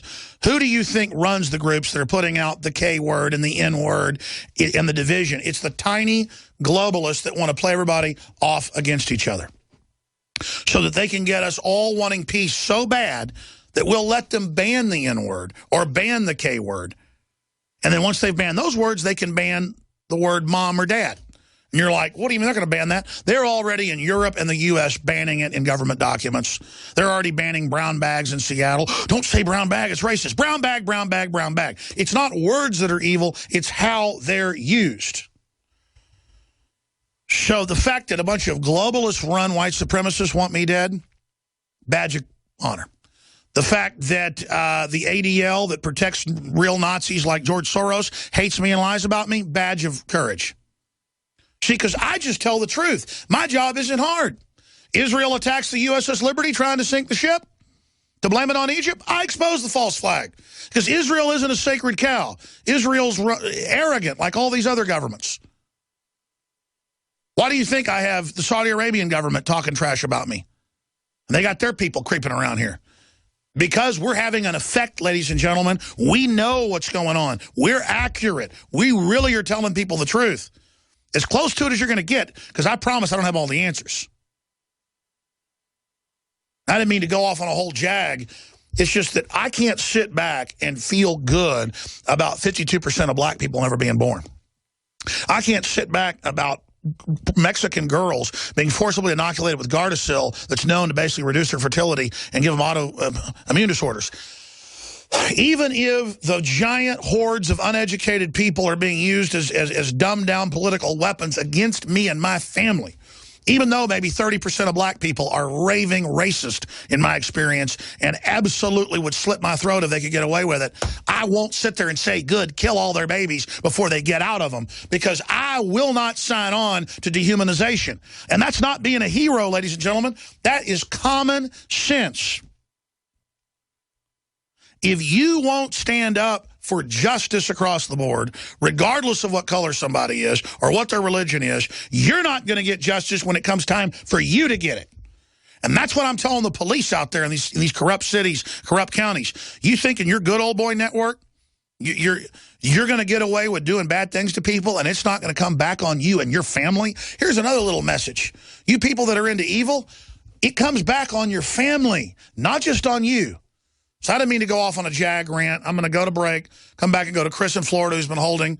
I don't even read these comments. I should have. Black Panther, Obama, race wars. We'll see what he has to say. We'll talk to Boris in Arizona, Beth in Arizona, Rick in Pennsylvania, Jason in Texas. I'm going to do at least 30 minutes of overdrive in here. And then if David Knight wants to do it, I know he was up last night, I'd like him to finish out the hour with his take on what he saw yesterday and can keep taking your calls. I do a whole hour overdrive, but I got a bunch of stuff I got to do for the nightly news and a bunch of other things. But I think we'll do an hour overdrive here coming up. Let's go see if David Knight wants to get suited up and come in here and take these phone calls. All right, ladies and gentlemen, your calls are 70 seconds away. I'm Alex Jones, broadcasting from Austin, Texas. Our reporters are in Ferguson. They'll be there tonight. Free feeds at Infowars.com. Yeah, the racist new Black Panther Party hates me. The white supremacists hate me. And the globalists that run the government hate me. Federal Reserve hates me. White House hates me. That must mean I'm doing a pretty good job here. Whole hour of overdrive. Some stations carry the 4th hour. I did 4 hours for years. I did 3 hours for like 12 years. Then I did 4 hours for about 5 years. The last few years, I have quit that and gone back to 3 because it's just I'm too exhausted to finish all the administrative and research stuff after doing 4 hours. But today, I want to take call after call after call. I'll go to about 20 after. If David Knight wants to do it, he can come in for 40 minutes and take your calls and give his take. Chris in Florida, thank you so much for holding. We appreciate you joining us. Well, Alex, you do tend to underestimate the assessment of the situation sometimes, and I know I called about the new Black Panther Party, but on hold you mentioned that fluoride negatively impacts blacks, and it's actually 5 to 6 times worse than whites, and about 3 times for Mexican Americans. I know. I was going with a very conservative estimate. You're right. Sure, and that's the CDC and Dartmouth College. So yeah, you just keep on showing your concern for the black community, like Reverend Alveda King and who's the daughter of Dr. Martin Luther King Jr. and his niece, his daughter is Bernice and his niece is Alveda, who say water fluoridation is a civil right. And that's right. St. Louis County is being fluoridated. That's right. We've had her on the show. You're right. Great. Because it causes more criminality due to higher lead uptake, and sincere black leaders would be covering these kinds of things that you... Yeah, no, it makes you mentally ill and aggressive, just like we saw Mr. Brown acting. Indeed. And, we should do a hair mineral analysis and see what the deal is with that. Now, as for the new Black Panther Party, go to the obamafile.com and in the search bar enter Shabazz, S-H-A-B-A-Z-Z. That's the national director of the new Black Panther Party. And you'll see back in 2007 in Selma, Alabama, he made a campaign stop supporting Senator Obama. And you can see the photos with a uniform from Breitbart with another uniformed new Black Panther Party member along with Malik Zulu Shabazz. And in 2008, on Obama's own website, he thanked the endorsement from the new Black Panther Party. And it's really amazing that they won't even give out the White House login sheet to say whether the Malik Shabazz, who visited the White House several times, is the same as Malik Zulu Shabazz, the national director of the new Pinko Pansy Party. Now, we have Michelle Williams, if you remember, called for a bounty on George Zimmerman, just as a bounty has been called for on Darren Wilson. And Michelle Williams, of the former chief of staff for the Tampa New Black Panther Party, locally here on a community-sponsored radio station. It's actually only about 70% community-sponsored, it turns out, called a WMNF. They've been trying to rehabilitate for Michelle Williams' reputation over the years. And well, that's the big telltale sign that all these socialists and commie groups are trying to get stuff going nationwide over this. Because they're trying to prop up socialism. It hadn't worked, so they want to make it now just racially based so folks still support their failed ideas. I mean, it is really a cold-blooded thing they're doing. Indeed, and several, at least 5 of the different radio personalities, I called for I asked them to condemn Michelle Williams inciting a riot, which is the type of behavior that only an informant, a taxpayer-funded informant, could get away with. Exactly. If you or I did that, we'd be arrested, and rightfully so. Why are these people allowed to criminally provocateur? Well, because obviously the answer is, as a friend of mine took the approach of directly asking them that, have you ever worked for the FBI? And my friend Frank did that, and since then she was actually burned, as will happen, of course, to the informants who do not come clean with their secret identities. She's serving 15 years of probation for attempting to sell a house that did not belong to her. Well, that's right. All you informants, they will always burn you in the end if you're involved in dirty stuff. We'll be back. Hashtag Rick Ross, one of the top rappers in the world, reaches tens of millions of people every week, pushing fake, gang, mindless culture. The real Rick Ross, that the fake Rick Ross stole his identity, has called him out and challenged him. So, at hashtag Rick Ross from Real Alex Jones, retweet our tweet, but also attached to the hashtag Rick Ross that we've been hijacking the last 2 weeks as a test. Remember, we had Google bombs, so they changed the algorithm to block us. We could have the #1 search every day if we wanted it. We had that for a couple of years. I should have used it more wisely. Well, we are now taking over the hashtag Rick Ross. In fact, we already took over Colgate's for a while and reached tens of millions. I'm not kidding here, millions. We are now going to hijack hashtag Rick Ross. So tweet with hashtag Rick Ross the video that's at Real Alex Jones. It is key to get this out to everybody. It is absolutely essential that folks send that video out to their friends and to their family. Now, we're going to have overdrive for the rest of the hour taking phone calls. I'm leaving at the next segment. David Knight's going to be in here to take your calls, call after call, so you get a chance to get the word out to folks. Again, the video is the Real Rick Ross Challenge, and it's hashtag Rick Ross. The name of the video is the Real Rick Ross Challenge. Hashtag Rick Ross. I know most of our audience isn't into the Twitter thing. We're trying to reach the young people, the folks that are under this mind control, under this bondage, and we're successful doing it through these systems. Let's go ahead now and go to Boris in Arizona. You're on the air. Welcome. Privyet, Comrade Alexander. The very essence of Ferguson is a giant paradox. You have peaceful protesters being harassed and bugged, while looters and armed thugs are free to do what they want at their own absurd will. Incidentally, you have Eric Holder and other demons provoking Ferguson. This is all very, very reminiscent of the Western-backed Kev riots. Tie this in with DUI checkpoints, free speech zones, pat-downs at the airport, Border Patrol internal checkpoints. I guess the question is, will the inevitable take place? But don't you worry, Alex, because the answer to the stars will be right back. I can't even decipher the malarkey anymore, but I guess truth is stranger than fiction. Man, we've had the best callers today. All of you guys and gals are like poets or something. That we've almost exclusively had men calling today. Maybe we should have some women calling. Some days it's all women, some days all men, some days a mix. 800-259-9231. Undoubtedly, this is a psyop. Undoubtedly, there is a lot of manipulation. I think because government, even if something organically happens, artificially tries to spin things in their direction. What is that direction? More militarization, more federalization, more division, more balkanization. What else do you think's going on here? A smokescreen from all the amnesty, a smokescreen from Obamacare. And it gets Obama supporters back only thinking race instead of about how we're all being collectively screwed over. Yeah, you make a very good cognizant point. Balkanization at its finest. I guess you've asked a couple times what you think the end game is.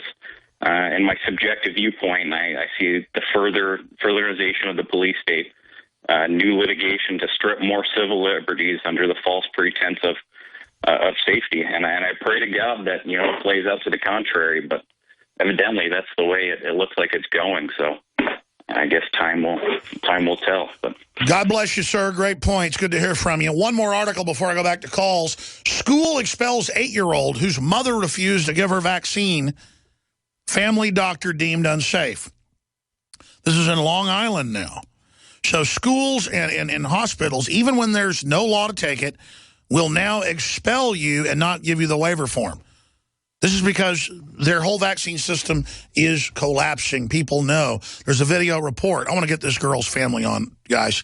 Please try to get her. A showdown over vaccinations has erupted in a Long Island town after the mother of an 8-year-old was told by her doctor that a new school district rule requires children to get a booster shot at too young an age. See, doctors now are kind of creeping away from vaccines. They realize the evidence is overwhelming. So it's like, oh, don't take too many or back off or go slower, because they've doubled and then tripled the amount of vaccines that people used to take in the 50s and 60s. So the problems are overwhelming. So the school said, we have a rule, like you can't play with a Nerf gun in your own backyard. If your neighbor sees, we're going to expel you. Well, you don't have any say over what you do at your house and a Nerf gun. See, it's all social engineering. And obviously, they're not even telling them that there's a waiver. I guarantee you, they're telling them it's the law and not telling them there's a waiver. It's not even a law. It's state health department policy through the Department of Health at the federal level, down to the state, to the county, that it's policy rule that you take this. See, when Rick Perry said, it's the law, you got to take Gardasil. And I said, no, it's not the law. He put it on the list of recommended vaccines under school policy in the state of Texas. And it took people months to believe me. We were at the spearhead of that. I'm proud of the fact we exposed it. Going, I'm telling you, here's the law, here's the waivers. The law says you don't have to have a waiver. It's just that the school wants it for the health department. Blah, blah, blah. People were like, no, the governor wouldn't lie. It's the law.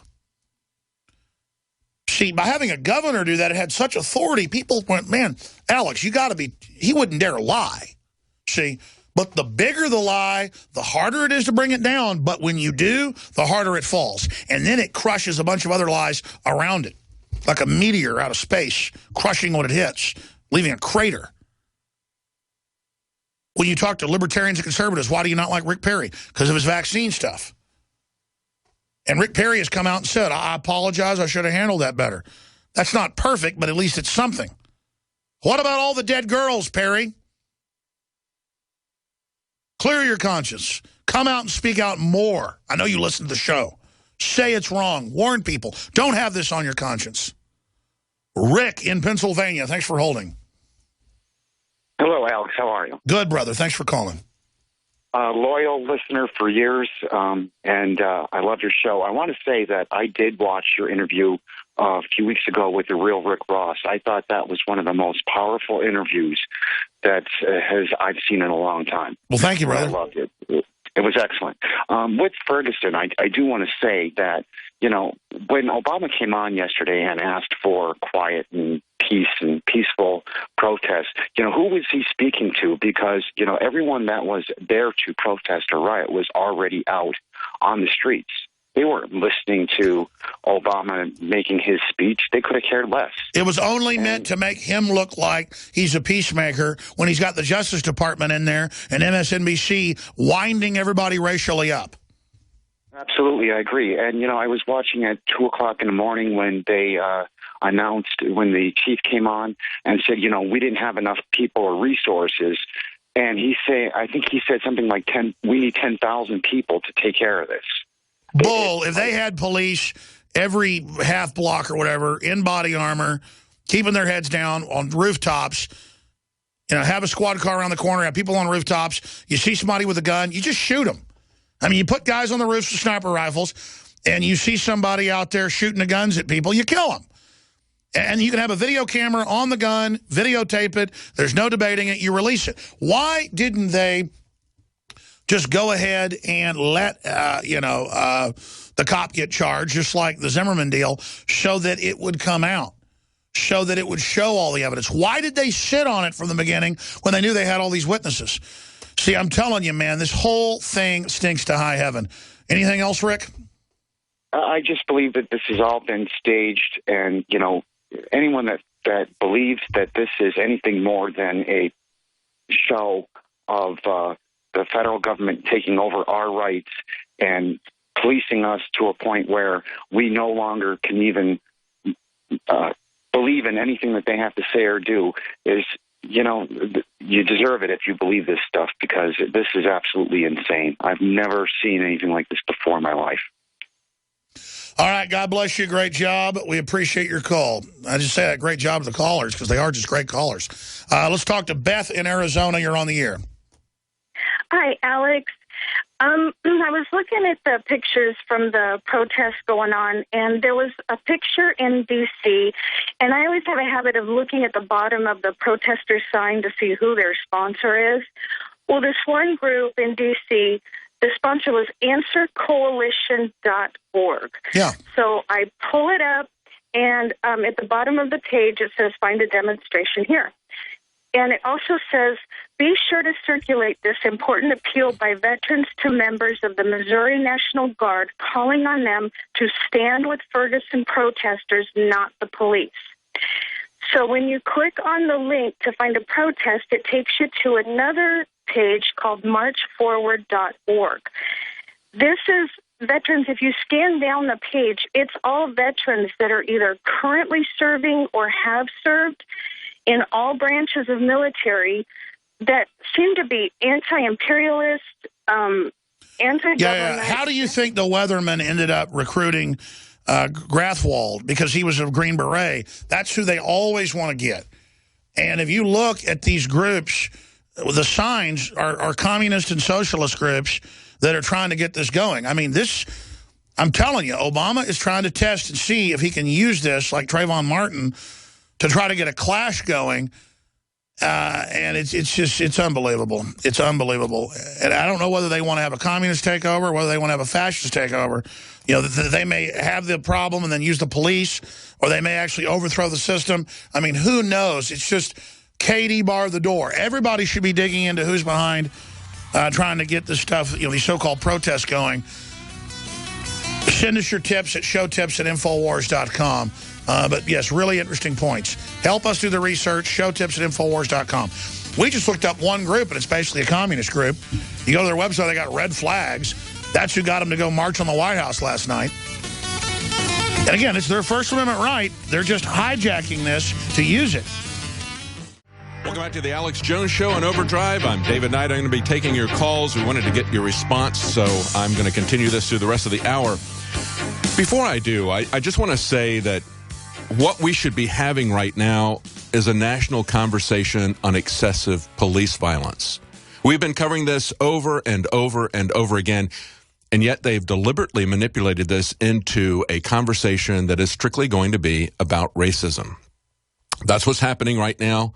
When you look at what they did last night, remember that when these riots initially happened in the aftermath of the shooting, and I think the thing that viscerally set everybody off about this was leaving the body in the street for so long, unattended, making it look as though they had absolute contempt for Michael Brown. But remember that when they were having these protests, these demonstrations, violence, when our reporters were there the first time, they told everybody, protest all you want, but don't be here after dark. They knew that was when the riots were always taking place at precisely the time they released this. This was calculated to incite violence. We had an indictment decision early in the day.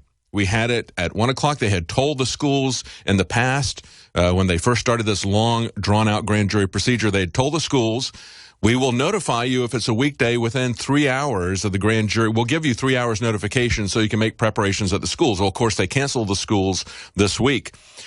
Nevertheless, they waited 7 or more hours before they released this, waited until 8 p.m. when it was as early as possible, yet totally dark. That's what they wanted to do. They engineered this. Let's go to your comments. Jason in Texas, you're up next. Go ahead. Hey, David. Thanks for taking my call. Sure, go ahead. What's on your mind? I had a quick question. Not really a question, but a comment. I read I think it was the Free Beacon a couple days ago that Obama had called for some sort of civil air patrol to buzz the White House. I think it was between the hours of 12 and 2. My thought is was he doing this because of his lack of, he didn't really believe in his security on the ground, and for seeing this Michael Brown verdict coming out and the protesters gathering in Washington, was this kind of a safety blanket that he was trying to put into place just in case people were trying to scale the fences, so to speak? Well, I don't know. I haven't seen that report, and quite frankly, I don't think Obama is worried about this not working, about taking some heat for this. He wants this. I think they stretched this thing out for an incredibly long period of time. This prosecutor, who is a Democrat, I think stretched this thing out because they have been trying to play the race card for this election all along. They knew they were going to take a beating. Nobody was happy with Obama's policies. The only thing they had going was exactly what Landrieu, who was running for re-election, the female senator in Louisiana, said. They don't like women and they don't like blacks. That's why they're angry at me and Obama. We elected Obama twice. She got elected 3 times. They're trying to make it about sexism, about racism. That's the only thing they can fall back on. So I think this falls perfectly within the plans of things that he would like to see happen, quite frankly. They have engineered this. They want the police to believe that this is a war zone. More importantly, they want the public to believe that we need to fully militarize our police. This is what they're selling everybody. This is the rules of engagement, that they live in a war zone, that they need to shoot first and keep shooting until their gun is empty. That's what they've been training the police in the last few years. They have radically changed the rules of engagement for the police. It is coming from Washington, and it is a militarization of the police. Did you have anything else you wanted to comment on? I did. I was just going to say, make a comment. Do you think by the military standing down at Ferguson and letting, the looters and the people that are, shooting the guns off, are they trying to make a strong case for December 24th with the UN Small Trade Treaty, trying to persuade the powers that be to say, hey, look, you know, we've got this law. Certainly with everything. Yeah, it's, as one of the callers earlier pointed out, who was a longtime fireman, you know, this is kind of a rope-a-dope. You know, let's stand back. Let's let them riot. We're not going to get in their way. If they want to burn down a building, if they want to loot a building, we'll kind of let this roll for one night. Everybody take your pictures. We'll let that percolate in the media. And then today they come down with an iron fist. It's probably what we'll see happen. It's the same strategy they're doing with Ebola, if you'd look at it. They want Ebola to be brought into this country. They don't want to have any quarantine, but boy, they've got the rules and regulations to hammer us with a medical tyranny once this thing gets out of hand. They want disorder. They want chaos. They want crisis. That's the way they grow their government. Thanks, Jason. Let's go to John in Kentucky. John? Oh, wait, we're going up to a commercial break. We're going to be right back with John in Kentucky, Jeremy in Michigan, and several more that are on the line. Hang on. We'll be right back with your calls. Welcome back to the Alex Jones Show. I'm David Knight here. We're in Overdrive. We're taking your calls. We want to get your reactions to what's going on in Ferguson. It's a huge watershed event because there are some real systemic problems here. And, of course, racism is an element here. It definitely is falling disproportionately on black people, but just like the war on drugs, it also falls disproportionately on black people. It affects all of us. It destroys our justice system. Any of us can be shot dead by the police, and they can essentially get away with it with these different rules of engagement. We need to have outside oversight. What you just saw with this grand jury process, this secretive process, was not a real trial. There was not a jury. There was not openness. There was not transparency. Usually it is a pro forma process that goes through, doesn't take very long. They stretch this, something that usually takes less than a day, they stretched into 3 months or more than 3 months. This is something that is very unusual. It's very unusual for the defendant to testify at all before a grand jury. Why? Because he cannot have his lawyer. There's nobody there but the prosecutor. And so Darren Wilson, the defendant, testified. He gave over 4 hours of testimony. Very unusual situation. It almost makes it look like the prosecutor doesn't want to prosecute, doesn't it? We need to have this conversation, yet because the way this is handled, I believe they have deliberately manipulated this in order to feed racism. We have seen many other cases, and we haven't seen the kind of turnout in blatant, clear-cut situations where the man was killed, had absolutely no guilt. We had that in the Walmart situation where you had someone call in 911 and say that a guy is waving a gun around a Walmart. They show up. He's got a BB gun from Walmart that he's about to purchase in one hand and the phone in the other. They shoot him dead. Yet there's no prosecution, no indictment against the officer. He says, we came in responding to what we were told on 911. Yet there is nothing done to the guy who made the false call either. We have the video footage showing that he didn't threaten anybody, showing that he was shot before he was given an opportunity to set the toy gun down. Yet nothing has been done. Not even the person who essentially yelled fire in a crowded theater, the guy who made the 911 call. No charges have been brought against him either. There are serious problems with this system, and it goes far beyond one group or another. If we go back to the famous quote from Pastor Martin Niemöller from the Nazi regime, he said, they came against this group, I didn't do anything. Came against that group, I didn't do anything because I wasn't a member of those groups. And then they came against me and there was nobody left. That is precisely the situation we see here. If we're going to fall back into this group against that group, it's not about that. It's not even about everybody versus the police. They're going to fall prey to this as well. Now, I want to go back to your calls, but before we do, I want to let you know this hour is brought to you by the Alex Jones, by the InfoWarsLife.com. And we have about a week left of Silver Bullet at the rate that it's going. We're going to run out probably of Secret 12 today. And it takes a long time to get these things back in. We get them in one batch at a time, especially Silver Bullet. It could take us at least 6 weeks to get that back in. It's very difficult and dangerous to make it in the high concentrations of 30 parts per million that we have here. It's in a deionized water base. It's free of toxic artificial additives. There's never been a more important time to have a powerful and clean form of colloidal silver within reach for you and your family. Go to InfoWarsLife.com to order your Silver Bullet now or call 888-253-3139. That's 888-255-3139. With cold season upon us and various other things that you need to be protected against in this time of year, it's a great time to stock up on these things that can help you fight infection, things that can build your immune system. So again, Secret 12 is going to sell out today, and probably at the rate things have been going, we're going to be out of Silver Bullet within a week, and it's going to take us probably at least 6 weeks to get that back in. Let's go to your calls. I want to get some more of your reactions. Let's go to John in Kentucky. John? Yes, David. How you doing? Doing good. What's on your mind? Yeah, I was calling in about comment on Ferguson. I think it really is like a testing ground of what they're going to, spread across the rest of the country. Because like you were saying earlier, they really haven't had a bigger reaction to this type of situation like they have here. Yeah, it gives them a chance to use their new toys. It gives them a chance to use their new rules of engagement. It gives them a chance to try it out. And we have been a testing ground for their propaganda manipulation through the press, because they have deliberately made this particular case where you got a situation where possibly the officer was justified at some level to use force. Whether or not it was fully justified, I believe they should have had an indictment of probable cause from the grand jury. I think they should have had an open, transparent trial, because here's the system. We have the officer's guilt or innocence is not as important as the system's guilt or innocence. Everyone is rightfully questioning whether or not we have a legitimate system. And we need to see that the system is capable of openly operating and being transparent and putting all of its cards on the table.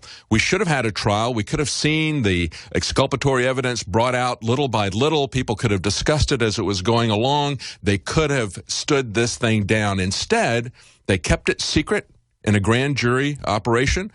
And then when they released it, they released the verdict at 8 p.m., calculated to cause riots. I believe this is a deliberate approach. Do you believe that was what they were trying to do when they did it at 8 o'clock? Yeah, I agree with you there. I agree with Alex on the fact that they are using like berets or Delta Force or something there, because it just don't add up. Oh, absolutely. And another thing I was wanting to tell you guys about is in my small town, Mount Sterling, Kentucky, it's a pretty small town. I mean, we got Lexington and everything else around, and there ain't as many people here. But there's been a lot of, I think they're about to do something here, because there's been a lot of military activity, CIA vehicles, numerous other amount of agencies here, and just weird things been going on. Too many military vehicles and helicopters. Well, I can tell you that you're seeing militarization all over the country, and it is really a national problem, as well as I said, the rules of engagement that we're seeing from the police. Thank you, John. Let's move on to Jeremy in Michigan. Jeremy. Go ahead, Jeremy. Hello? Yes, go ahead. Oh, hey, David. Yeah, I just wanted to applaud you for at least mentioning that some of this has something to do with race, because all I've seen, and what's quite frankly appalling, is the level of insensitivity to the fact that black people have been disproportionately incarcerated, as well as Latinos, harassed and beaten by the police. And, there's not enough credit given to the organic nature of this whole protest and this whole outrage. What's really not a protest, which is really just rioting and acting crazy, is because of the fury, because a lot of people don't understand what it's like to be black and discriminated against. And as a black man, having been discriminated on plenty of times, and every other black person I've known at some point, it's a deep feeling of hurt and rage that comes with it, because you just want to, be respectful and get along with people. And no matter how respectful you are, just as we saw with the cop on the East Coast, when the guy got out of his truck just trying to get his license and just gunned down, it's that kind of thing. No matter how respectful you are, even after getting shot, calling them sir, you're still looked at as someone who has to be something wrong with it. And that's, quite frankly, even with Alex Jones, surprisingly enough, someone who I've seen just a year ago protesting and the police harassing him, and he goes, here I am getting assaulted. Yeah. He knows exactly, what. Well, and that's just it. It's not, certainly, as I said before, there is a component of racism in this, and you cannot deny that when you see that it is 10 times or 12 times or more. 80% of the people who go to jail and for marijuana possession and actually serve time are black. You don't see the same kinds of conviction rates with the rest of the population that you see with blacks for marijuana, for example. And, of course, the shootings, it's a much, much higher rate. It's so far out of proportion, you have to acknowledge that that's an element of it. But if they divide us along racial lines, none of us will be safe. That's the way that we don't get anything changed, is that they divide us from that. I cannot even imagine how you as a black man feels by this. I get a little bit of a taste of it when I see people who are here as illegal aliens essentially getting a pass when they do things in traffic. We've had people in my family now hit twice, and these are illegal aliens, and basically they don't even get a ticket. They just tell them to go ahead and go. So that infuriates me. That's a very minor thing compared to what's happening to the black people in this country. And, that is something where people who are not citizens of this country are getting a preferential treatment. We see it with the welfare that they receive coming in as illegal immigrants. We see it with their legal status, even on the streets. And that is something where they get, and it's not even a racial thing. It's not even a Hispanic thing. That's a citizen versus non-citizen thing. If you're a white, black, Hispanic citizen, you're not going to get the same kind of treatment as an illegal alien does on the road. So that makes me angry. I can only imagine if there's the kind of disproportionate actions with black people in terms of shootings, in terms of incarceration for the war on drugs. But we can't fall into that trap. That's what they want us to do. They want to pit one group against the other. We need to take on this system. And that's why I said earlier, Jeremy, that what people needed to see was they needed to see that the system was honest. And I'm not convinced that it was. And I think they deliberately kept it hidden, kept it in the dark the entire process, then released the verdict in the dark, literally, to try to foment this kind of race war. And now we see that's all that people want to talk about is the race aspect of it. It was a black man who was shot in Walmart with a BB gun that he was going to buy from Walmart and a phone in his hand. That was something where that was a clear case. He was not doing anything wrong. We had the videotapes from the store. Something needed to be done about that. And ask yourself why we didn't see that many protests there in that area. There's a few people that are protesting it. One of the major protests, they've had the student organization protesting that there outside of Dayton, Ohio. The second group that was there was Open Carry. And I saw a video of that. And almost all the people in that open carry rally were white people because they understood that if they could get shot down merely having a gun in their hands. The police feel justified because they don't get indicted shooting a man in a Walmart with a BB gun in his hand. They can shoot these guys who have a real gun, and it's an open carry state. They can shoot them down in the street if they feel like it. All they have to say is, I felt like I was threatened. Let me have your comment on that. Right. And you never... It seems like it is selective as far as which one they choose, but at the same time, it's the incident itself which causes the outrage. And one has to be chosen. I mean, it doesn't matter to me which one because they're all bad. So, I mean, I don't feel like it's a selective process as far as what they pick and choose, or which ones to talk about and protest about, or Al Sharpton gets up and makes a big deal about, because there's so many instances that it has to start somewhere. Well, so but let's go back to the Walmart. Okay, you had a white officer who killed this black man in the store who was not doing anything whatsoever, and they go through and they have an indictment. I mean, we didn't see the national mainstream media really talking about this much. You didn't see Eric Holder there. You didn't see Al Sharpton or Jesse Jackson there. They could have made the same case that he was shot down because he was black and it was a white officer. They didn't do it. They picked the case where there was going to be some ambiguity. They waited a long time to talk about the exculpatory evidence about Darren Wilson. They waited a long time to start dribbling that out. Then they had, for several months, they had a secretive trial, and then they release all of it after dark at the precise time they know people want to riot. This thing is this was engineered to create race riots from the very beginning, I believe. It was not there to really talk about the real problems of racism or to talk about the real problems of excessive use of police force. The whole thing, it looks very corrupt. And I mean, you could just feel it happening. And I said, when I was watching it on TV, I said, you know what? Satan won tonight. Because when you look, all you see is the images of anarchy and fire. Yes. And it looked as if it was basically, it was Satan having his way and showing the world that no matter how much you may want justice or what you think is right, no matter what side you're on, tonight is all about anarchy. Yes. And I feel like a lot of those, I don't like how it's the two-sided media where you got Fox News who automatically will promote, George Zimmerman or Darren Wilson, and you have MSNBC who will automatically get on the side of the Mike Browns, and it separates people just having those two stations battling each day. Oh, and yeah. I mean, if you feel like getting in It's the left-right paradigm. It's the left-right. They give you two choices, both of which are controlled from the top. And they have those two forces pick an issue and fight against each other so you can pick one side or the other. They're not going to talk about the real substantive third issue, which is excessive police violence. They're going to, if they talk about it at all, they'll talk about it in the context of racism and racism alone. Thank you so much, Jeremy. Let's go to, I want to try to get everybody a chance here. Zachary in Florida. Zachary, go ahead. Hello. I was calling about the Ferguson riots.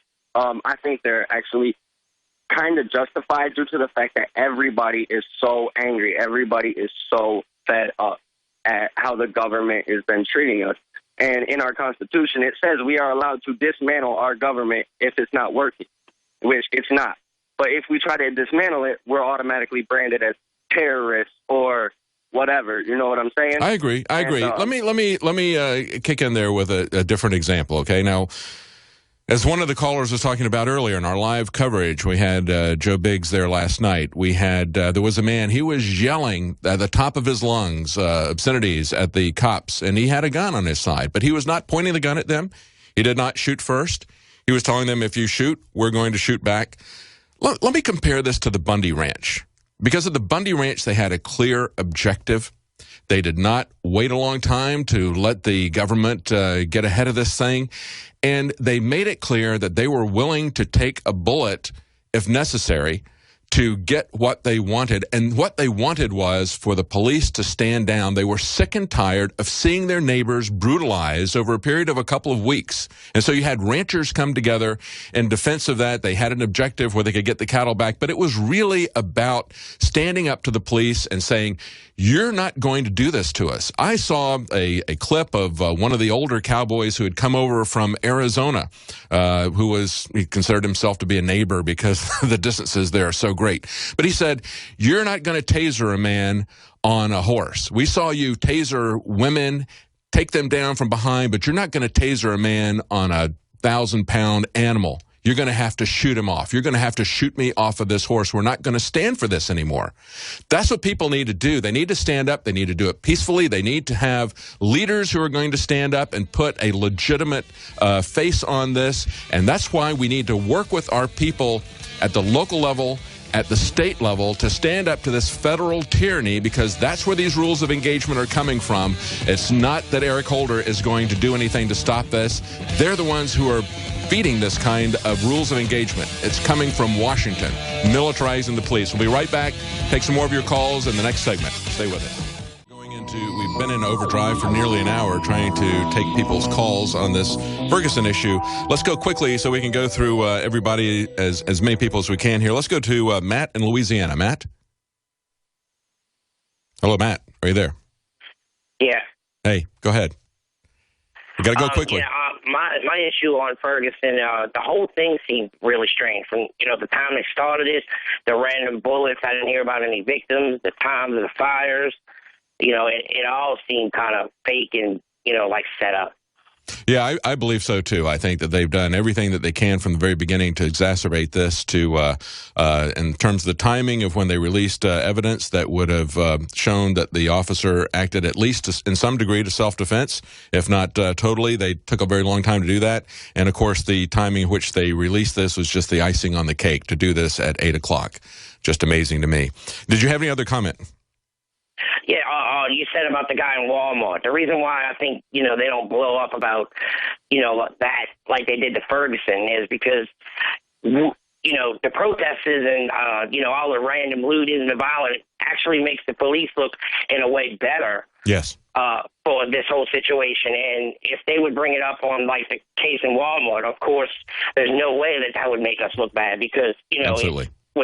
We have to be smart about how we pick our battles, and we have to be smart about how we fight our battles. And to do this, they are basically fighting on their terms, and that is making the police look as if it's necessary to have full-on militarization, that they're the only thing standing between you and race riots when they have fomented these race riots, in my opinion, from the very beginning of the way they released this. Thank you, Matt. Let's move on quickly. Truth Raider in Oregon, you said you had 3 words to describe this. I'm going to give you your go ahead, 3 words. David, hey, have you ever heard of Mae Brussel? A legendary broadcaster back in the early 1970s through the 1980s? No, not familiar with him. She describes it very best. You can go online on YouTube and type in Mae Brussel broadcast, and she was legendary. She was one of those that broadcasted all this material a long time ago. 3 words that she coined: divide and conquer. Yes, yeah, that's right. That's right. It's about creating a dichotomy here. You've got, you've got a thesis and an antithesis, right? That's what they have always done. That's what the Democrats and the Republicans are about. That's why they only want to give us 2 parties. So everything has to be broken into these phony 2 choices, and that's what they're doing right now. They're portraying this as a race war.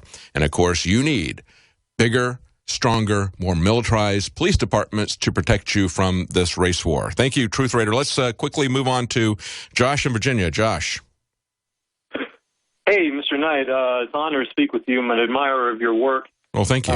Just wanted to, I know we don't have much time, but I wanted to briefly touch on the protests going on around the country that seem to have been censored so far today. Yes. We were watching live stream New York City. They took over the Triborough Bridge, and it was citizen journalists right there on the front line where we were able to watch this, just enthralled all night. And then, the next day my wife has family in New York. They knew nothing about it. They weren't reporting on it. There were scenes in Oakland of the protesters and the cops literally pushing against one another, a very volatile situation. So part of this DHS exercise, I believe, is media control once again, because the paper tiger is starting to be revealed. Like the previous caller was saying, people almost just need a reason now. They're so fed up. And a trigger event could happen, maybe not now because, again, this was all state managed, it looks like, from the get-go. But if something really were to happen and people were to take to the streets, the power really does lie with the people, and you were able to see it only through the social media. That's true. That's true. Thank you, Josh. Yeah, there are some links up on Drudge about protests that are going on in other parts of the country, and, of course, there was a grievous shooting this weekend in New York. Now, that's it for today, but join us tonight. We're going to have the Nightly News live at 7 Central, 8 p.m. Eastern. More reports from Ferguson and our reporters who are there. Join us then.